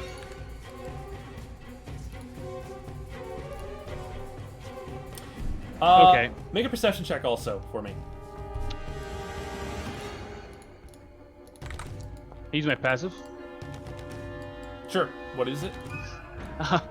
I did roll, but my passive is 17. Sure. Yeah, it's hard to miss. As you 16. you're focusing on the enemy in front of you, but you see 17. a flicker of fire, and coming up over a berm in this swamp, you see a horse, a blazing horse, like erupting in fire, comes stepping up over the berm and looks at the wall of fire that you've just cast, kind of like studies it and stares at it for a little while. Doesn't seem interested in you. Okay. So what I want to do... Okay, so how far away is she from me now? 20 feet. Okay.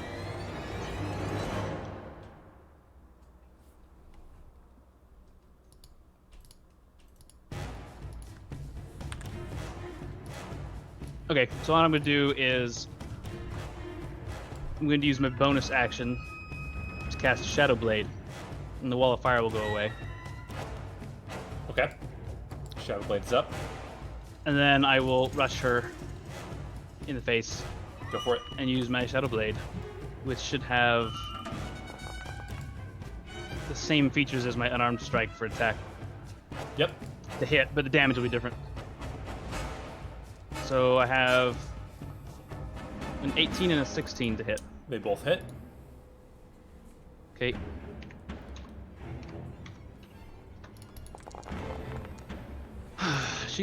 That is not 68. Huh. I didn't know you could do division math in Foundry. 25 psychic damage. Damn. Yeah. Oh shoot! I should have advantage on those attacks because I'm in darkness. Doesn't matter. Yes.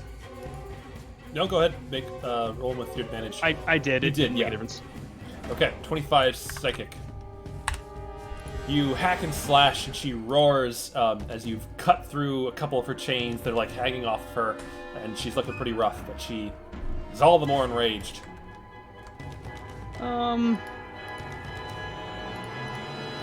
I guess I don't have mobile anymore, do I? Yeah.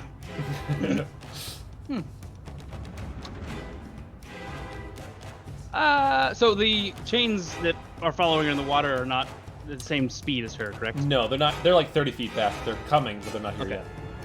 Okay. I'm gonna go ahead and jump in the swamp right next to her, so I'm underwater. She can't see me. Okay, make a stealth check. In the swamp. 24. 24. I'll give her disadvantage on her attacks. As Nice. she turns and starts lashing at the water with her chains, trying to find you. Yeah, so at the end of her turn, the chains do arrive, but she can only make 2 attacks on you this turn, with disadvantage. That's a nat Nat one. 1 and 13. Both miss. You hold your breath in the horrible, stinking swamp, but This used to be easy. she, like, jumps in the water and, like, splashes and, like, grabs your arm, finds you. Your turn. I'm going to erupt out of the water and give her the full brunt of this Shadow Blade. Okay?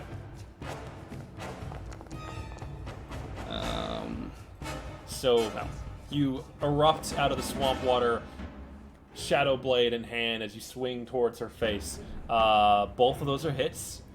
What's the damage? It should be 68 for the 2 attacks total. 22 psychic damage. Oh, you know what? I think I'm supposed to add my dexterity as well because they're finesse weapons. No worries. Okay. How do you want to do it? Oh, nice.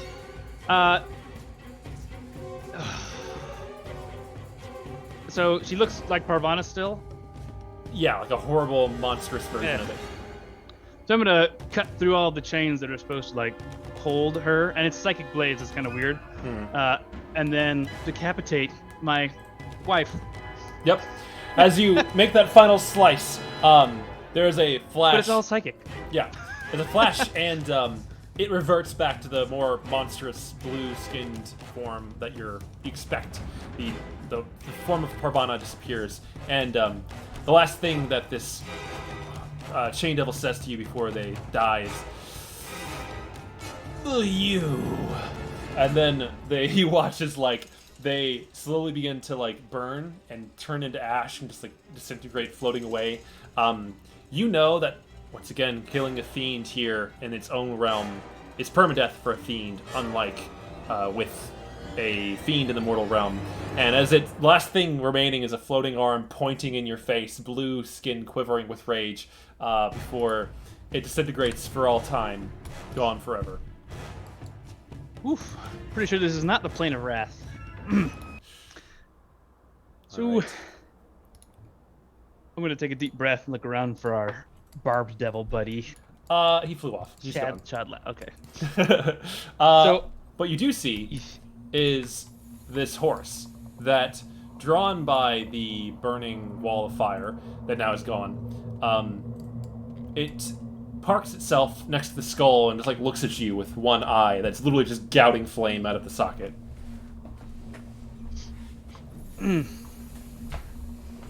So I'm gonna sit there and wipe the swamp muck off.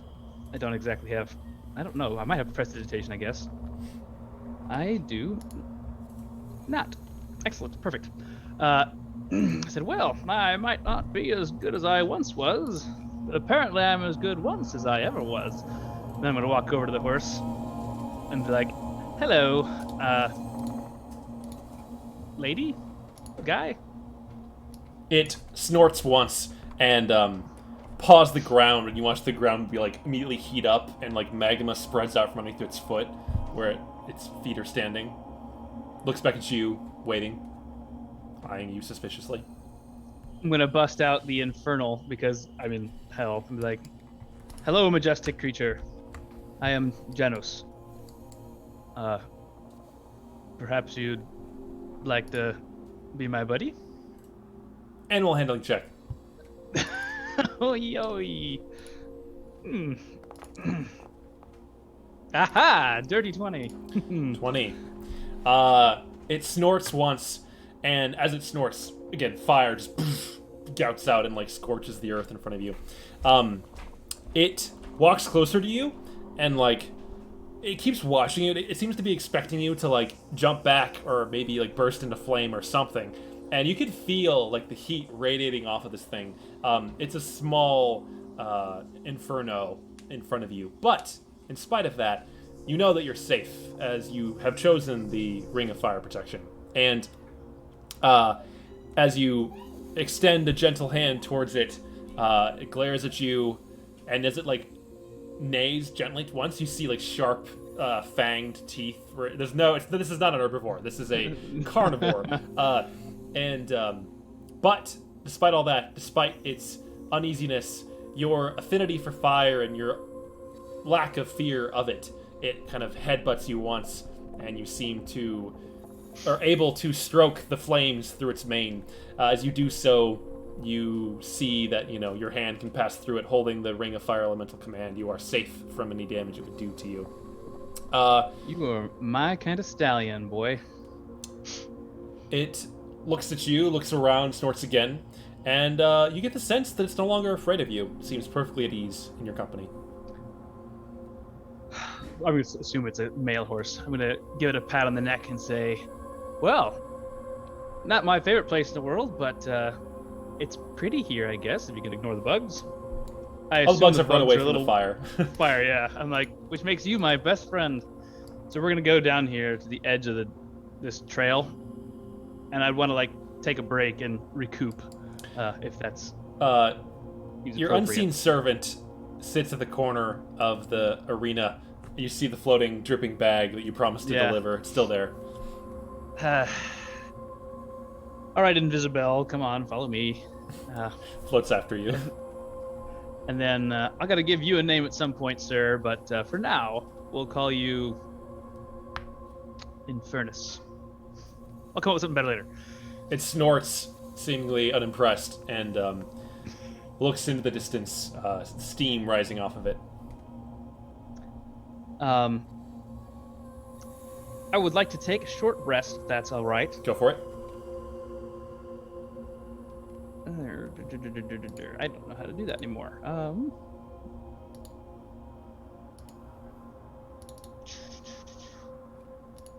Here we go.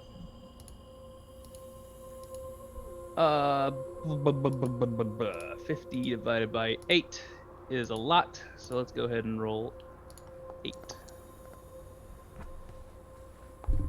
+0 for your con mod. That sucks so much. I know, it's so bad. Never dump con. Never dump con, but it's what you have to do when you're... Actually, I'm doing pretty good. Yeah. When you're pathetic. We'll say you don't have to roll. You have like 15 hit die. You'll be able to get up to max again, right? I think so. I'm just gonna run 8, and that way I'll have half, and Gotcha. that'll be okay. Okay, so total was 22, 10, 18, 26, 33, 34, 39, 41. I'm very close to max, so I'll just roll another 1 or 2. Okay. Or 3. Okay. Or 3. Yeah. All good. That's fine. So you heal up to max, and you rest here. You see as the you're like doing this, Sarathax sticks his head up and he says, Why are you still here? Get your damn horse off my lawn. Okay, hey, you know, she was messed up, man. Like, yeah. What was her name, anyways? Who cares? And he goes back inside his skull. Yeah, I guess nobody cares. So that's it, I guess. End of that story. All right. I'm gonna ride off to the bottom there, take my break, get my key points back.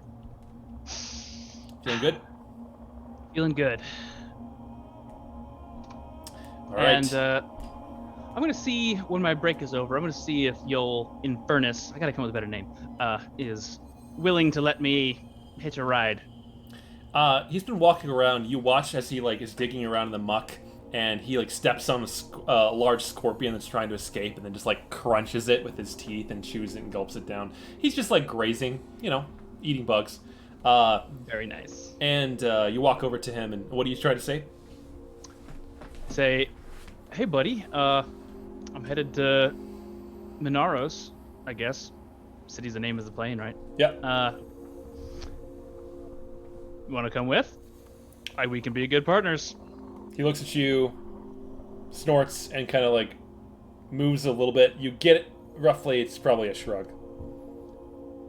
I'm gonna go ahead and make a very graceful hop and land lightly on his back and see where this goes.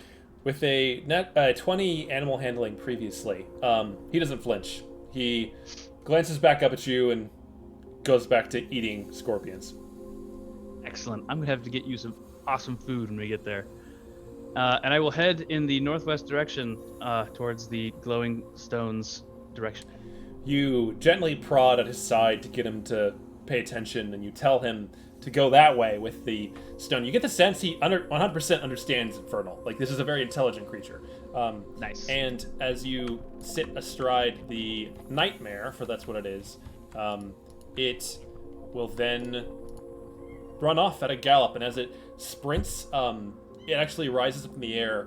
You're now flying maybe 20 feet off the ground, galloping at a breakneck speed, and each step leaves a burning footprint through the air as it gallops over the misty swamps of Minaros. Heading in a straight line, you gallop for a long time, before eventually emerging from the mists. You see ahead of you the familiar, not welcome, but familiar sight of the golden city of Minaros emerging, the bridge out over the large, desolate swamp far below, the ruins of some ancient city, and Minaros suspended from massive chains from the infinite ceiling above, floating there, glittering in the dull hue, like some sort of horrible nest of fiends and wealth. This is our visual here. And you gallop down, the horse glides down, you gallop across the bridge, fiends darting out of your way to make space, and you gallop up through the thoroughfare. You know your way, all the way to Mammoth's castle. You gallop up and around the central staircase into the waiting room, where you have your own personal chambers. This is a familiar space, and it's exactly like you've been here before. It's as you've left it, but you're now here changed. You are different than you were in your previous visits. The nightmare stops abruptly, and you dismount, and it goes over to the corner and just starts pulling on the drapery, and rips one down and starts eating it. Nice. You hear a kind of thumping, slithering noise, and you look over, and descending from his tower, Mammon emerges into the room. Mammon. Hello, Mammon. Emerges into the room. He looks down at you with his imperious, snake-like gaze, his large, swollen snake body barely fitting through the doorway into this central, meeting room that you come to. And he looks at you and says, "You made it. I expected as much." I did too, I guess. So, what's first order of business, I guess? I'm not entirely familiar with this part of the deal. Well, first things first. Let's resolve our contract. and he reaches out a massive hand towards you. As he does, you feel a kind of burning sensation. You glance down. You see the runes glowing on your skin over your whole body. This pact that you have made with him decades ago being summoned forth. And as you reach out a tentative hand to shake his, he shakes yours, and that pact covering your body fractures and floats off and disintegrates into the air. He says, "Your time is up, your mortal life complete, and now that you've made it to your resting place, I welcome you to eternity in my city. We have much to do, Janos, you and I." Much to do. I surprisingly look forward to it. I have a request, real quick. Just for a bureaucrat, if you don't mind. There was I guess this isn't the normal thing to do here, but I expect that my presence here will be different for you all. There was a bearded devil that I met on the way in. His name was Bez. He should have a portrait made. There was also a barbed devil. His name was Shadlock. He should be killed. That's it. Shadlock? He snaps his fingers. There's a burst of flame, and flapping, like careening onto the table, Shadlock appears looking around frantically. He says, "Oh no." And he says, "All right, Shadlock, Janos here has informed me of your, that he needs something done. No hard feelings." And he just like crushes him into the table. There's a burst of flame. You see like a splatter, and then it just like mists away. He says, "Okay, what else?" Well, thank you. That was nice. I didn't have anything else on my agenda. It's pretty open. Who's exactly planned for my afterlife? Who's your friend here? Pointing at the horse that's burning in the corner, smoldering faintly. I'm going to look at him and say, "Would you like to introduce yourself?" The horse kind of looks up, looks back and forth, shrugs, goes back to eating the drapes. Drapes. That's his name, Drapes. You can call him Draper. Draper? Nah, it's lame. Think about it. I'll have to think about it. This is tough.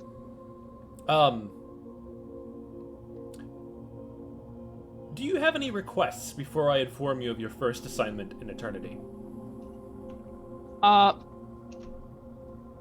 This is, I suppose I do. Could you answer me a question first, if you don't mind? Do you have any deals with my pre-existing family? Pre-existing family. Can you elaborate? So do you have any current deals with any of my family members from the previous the life? mortal realm? He says, Yes. "Me personally? No. I can't speak for any of my followers or others who are interested in your domain." That is fair.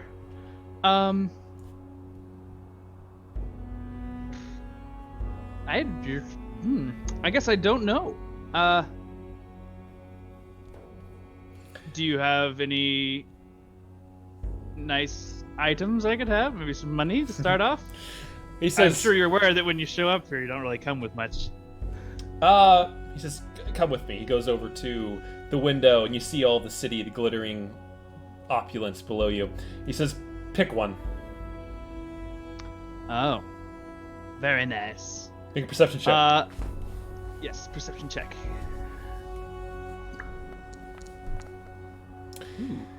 So 13's good enough. As you peruse the skyline here, this hellish golden city with its twisted spires and pearl-crusted buildings, it's a little gaudy, it's a little bit much. What kind of structure, what palace would Janos want for himself in this realm?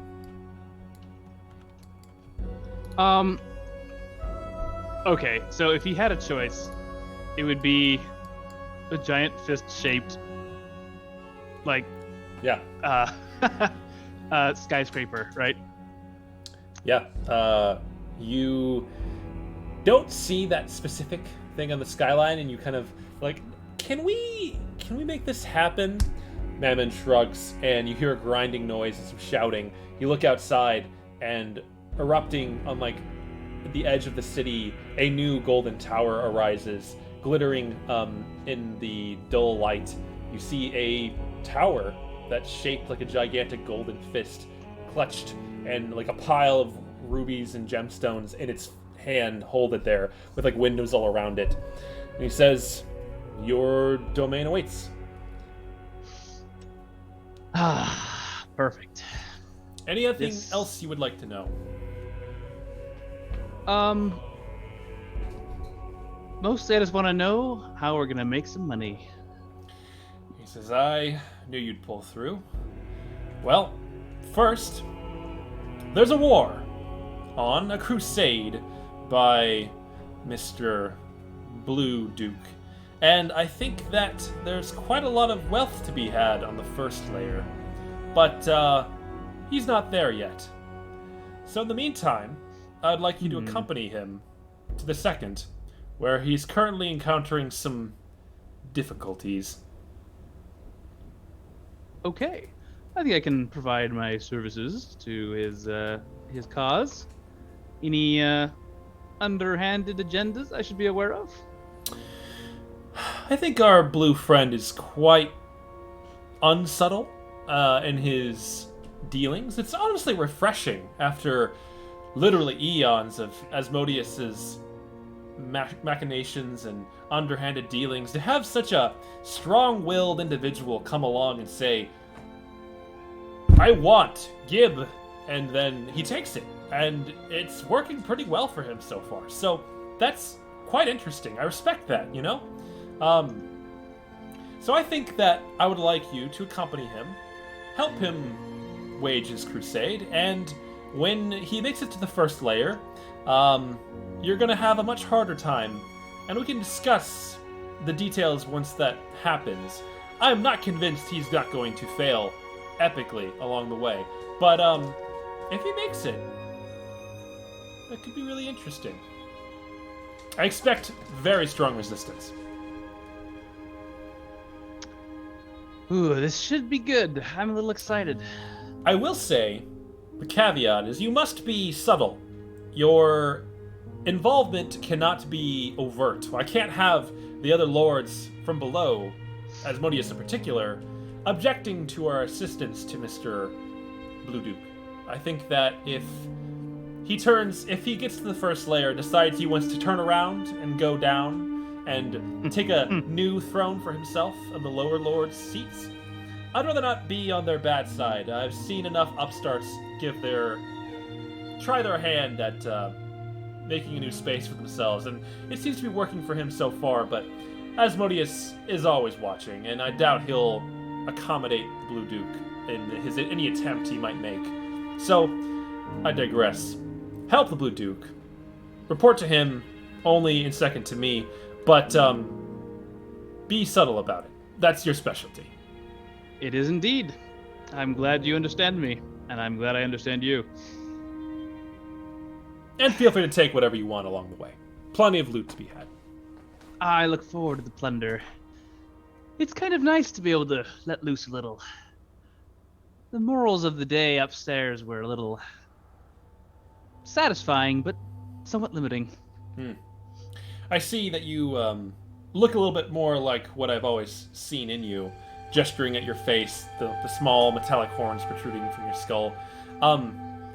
He says, here, us devils have more freedom in our expression, if you will. And he kind of like waves a hand and suddenly morphs into a mirror version of yourself, like the Janos that you always knew in life. He looks just like what you used to be. Waves his hand and suddenly he's like an elegantly dressed woman in, large, like, red velvet, and looks very like holding a glass of wine. He says, "You can be whatever you want here," and turns back into a terrible snake monster man. He says, "So, with that in mind, are you content with your form as it is?" I rather like it. I can't say I complain. But, the versatility of shape-shifting will be useful. I think this will be my basic shape. It's always served me well in the past. It lacks some of the flair of your predecessor in terms of raw intimidation, but I think that you make up for it. I've never been disappointed by you thus far. It always occurred to me that Minaros could use a little more subtlety and cunning. The brute force nature of my predecessor was, I guess, endearing, but I guess the right thing to say is that I might be cunning and conniving, but I always enjoy a good beatdown.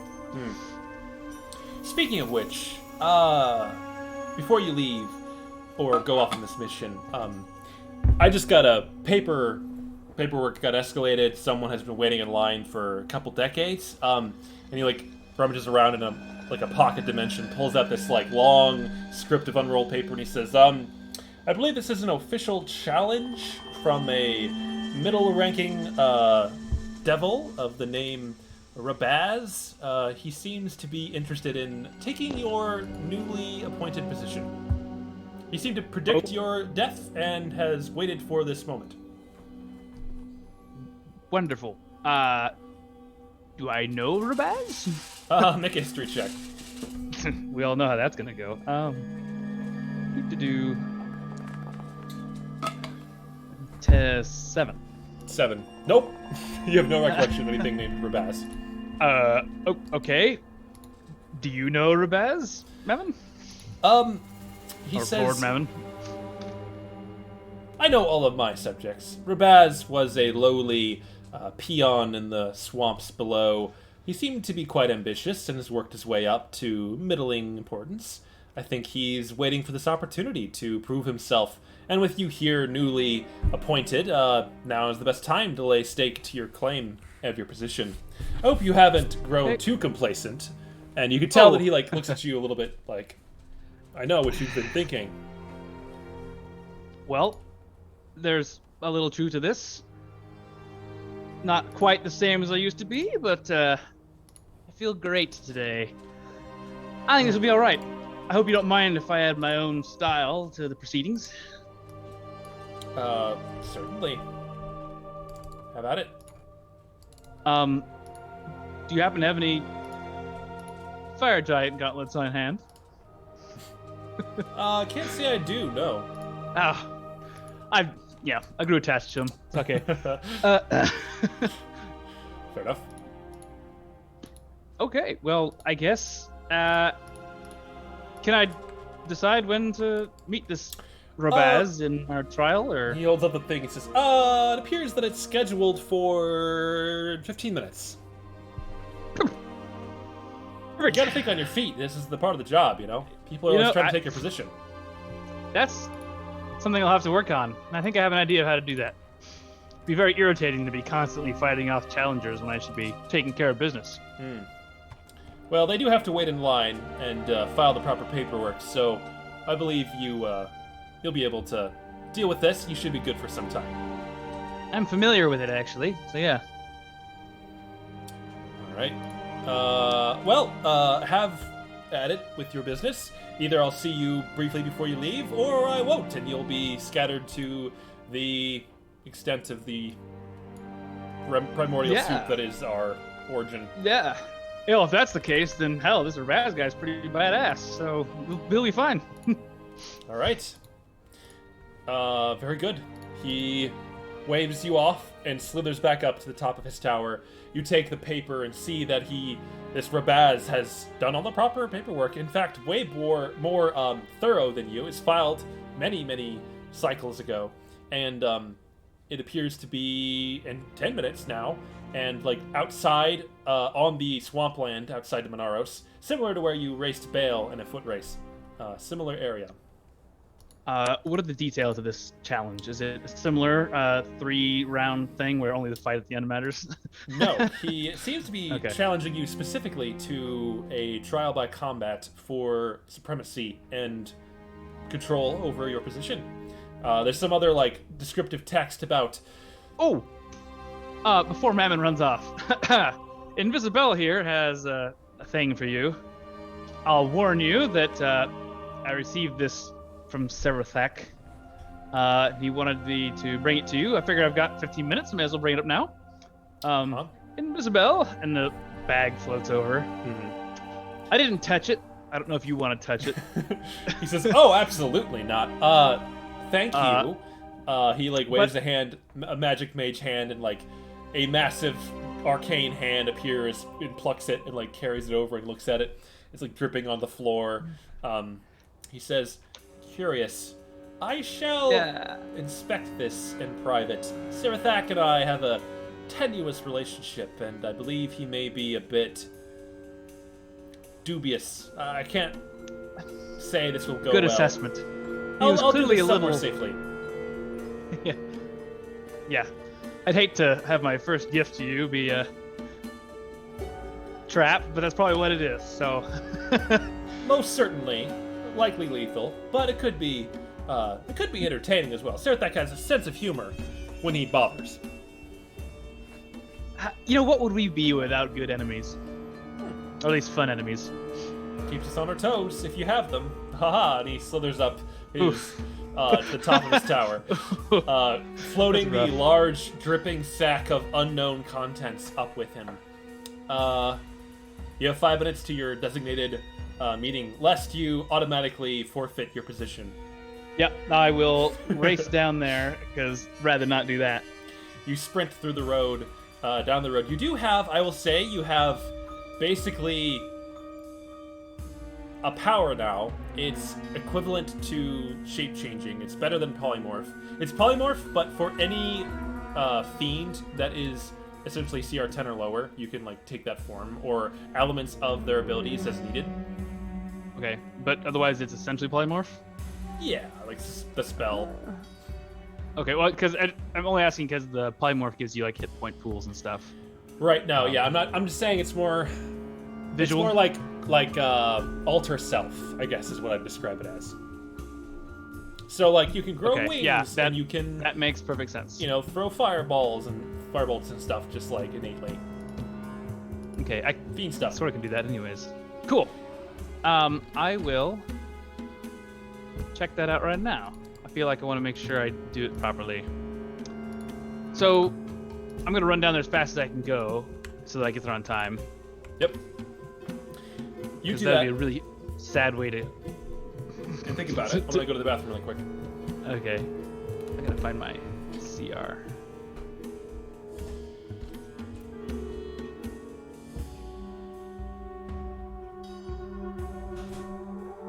Ah.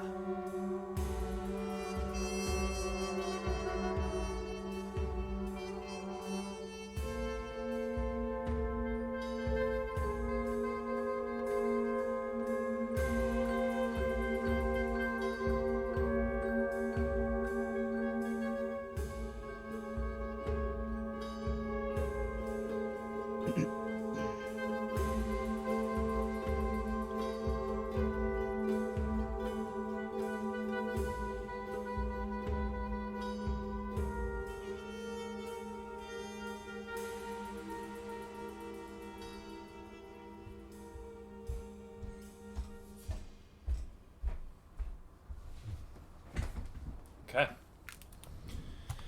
So, you know what I'm going to do is I'm going to appear visibly as that freaky chain devil chick as I arrive, because I don't want to be like obvious that I'm Janos and I'm here.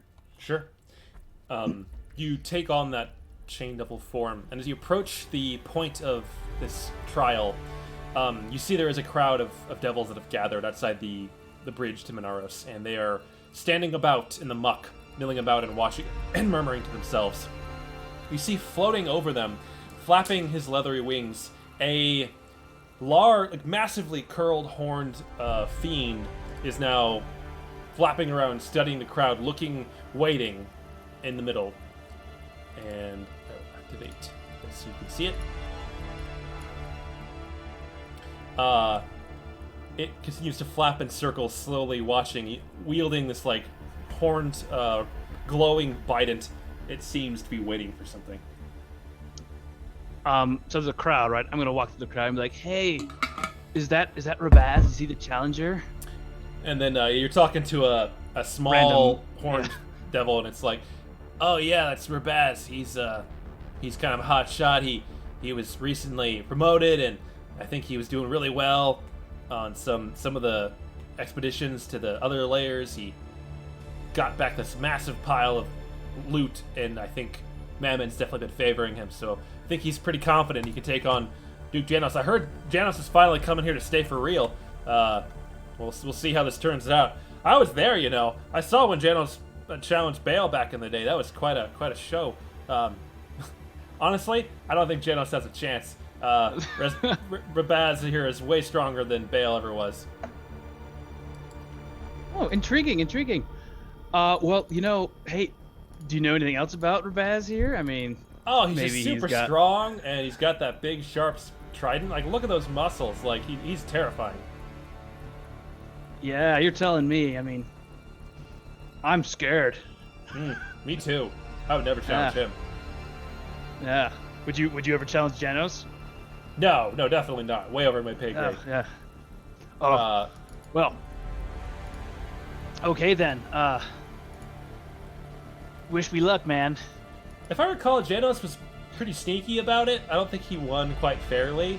Anyway, this guy, he's strong, but he's not that smart, to the best of my knowledge. He's kind of like Bale. Reminds me of Bale. That would have been fun to watch them fight. They would have just punched each other for days. Okay.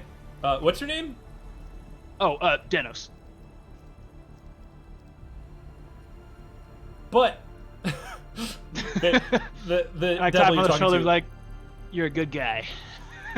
He's like, but you're... Oh, as he like... Sorry, 1 second. Getting a phone call. Oh, yeah, no problem. Anyway, fix that. He's a little bit dumbfounded as you like tap him on the shoulder and walk off, stuttering for words. He doesn't quite understand what just happened, but he did not expect you to look like a blue chain-wrapped lady. Blue chain-wrapped lady. Oh, you know, you're right. I'm kind of a sneaky, underhanded bastard, so I appreciate your compliments. Hey, you know, like I said, wish me luck. I'll remember you afterwards. I'll come find you. You've been a help. Okay. And as you say that, you hear Rabaz shout out into like a horrible, deep, throaty voice in Infernal. He says, "Let Janos bring himself forth and submit to my power. He has 1 minute lest he forfeit. I will crush him like the ant he is. No one from the mortal realm can take a place amongst us fiends as powerful as we are." He's just rambling. Yeah, so I'm going to walk out and in the same form, and I'm going to cast Charm Monster on Rabaz. Okay, what's the saving throw? It should be 16. It's a wisdom save, I think. Wisdom save. Charm Monster, DC 16 wisdom. For a total of 25. So you step out of the crowd a little bit, you cast a spell, he whips his head around and glares at you and says, "Janos, you have arrived, and you've tried to charm me with your underhanded magics. My superior brain is too powerful and too muscular for you to overtly control with your silly magics. Prepare yourself," as he wields his massive spear and points it at you. I'm going to cast Charm Monster. Oh god, okay. Can you cast it multiple times? Like if they save, does it have an effect? Oh, I guess that's a good point. I'll have to double check. I don't want to do that if that's the case, obviously. Do. No, it doesn't say anything about that. I can say cast it twice. Okay, sure. I don't expect it to work, though. You rolled a 13. Oh, it totally worked! As he like wields it around and points at you, you're like, you cast Charm Monster again. Where are you getting that from? Is that a spell you have? It's a warlock spell, yeah. That's nice. He kind of like his eyes flicker a bit and go a little bit dim. What are you trying to do? Basically, I'm gonna say, dude, like I kicked Bale's ass, and you are just not up to his level. How about you don't die and you just agree to forfeit? I'm gonna read the Charm Monster stat block. or the spell list. I mean, you don't even want to fight me anyways. We're friends. So, like... It's true. Uh-huh. Huh. All right. He says he lands on the ground, and all the people in the crowd are like murmuring. They're like, "Did he just charm him?"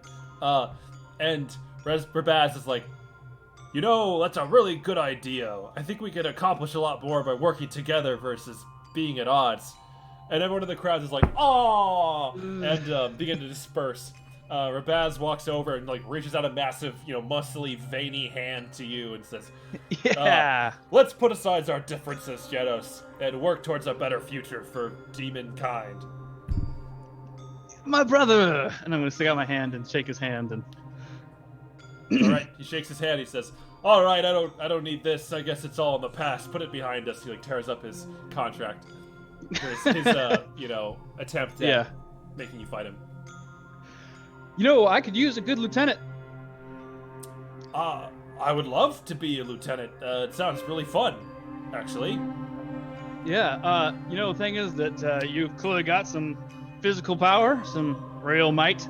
I imagine you've got some pretty quality spells up in that noggin. Oh, yes. Quite a few. I could do No. this. And he goes, "Hurrah!" Just like bursts flyer like into the sky at a 100-foot range. Just like burst. It's ridiculous.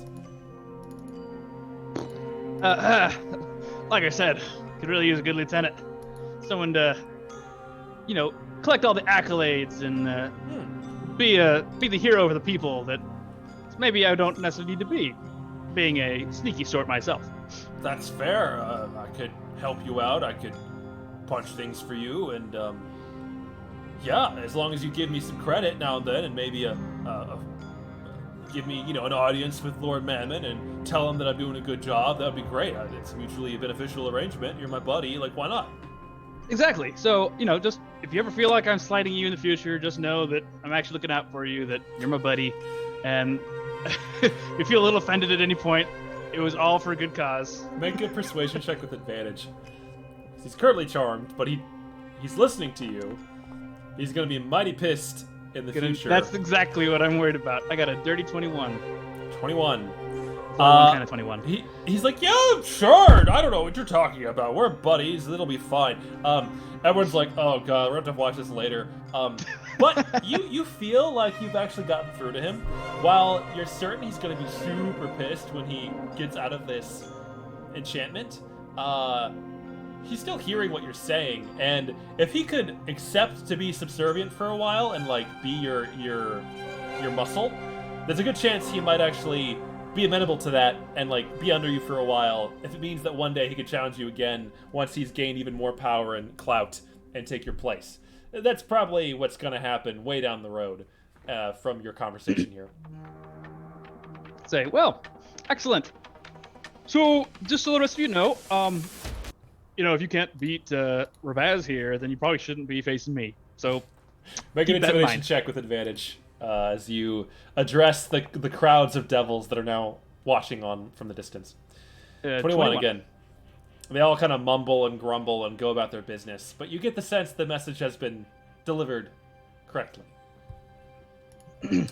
So, yeah, and one last thing is that I'm a very benevolent, I guess, captain or lieutenant.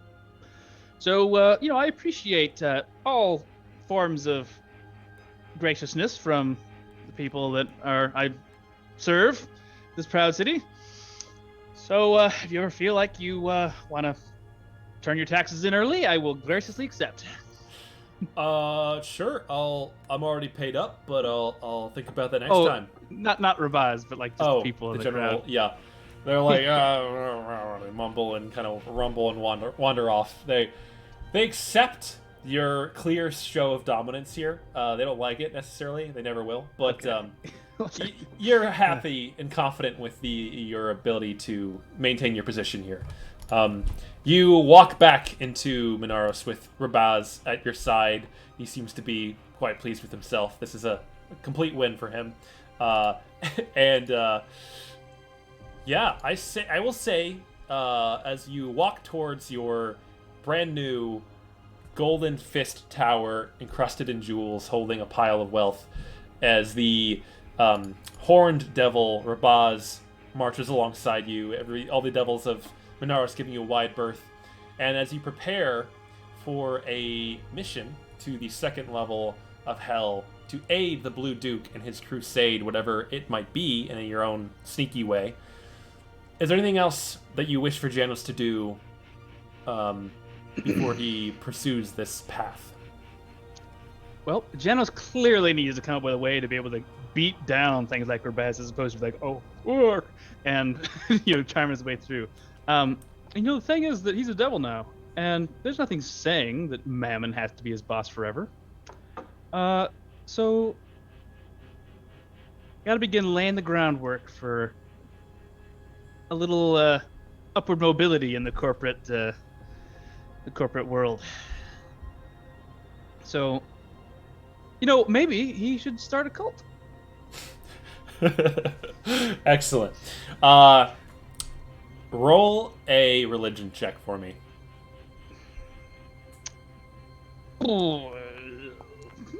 14. With Rabaz as your first supporter, you begin to contemplate ways to begin to garner support and build your own domain of influence within the realm of Minaros. And over the following weeks and years and eons in the underworld of your afterlife, Janos will successfully begin to gather that support. What conflicts may arise as a result of it, and what potential outcomes are yet to be undecided.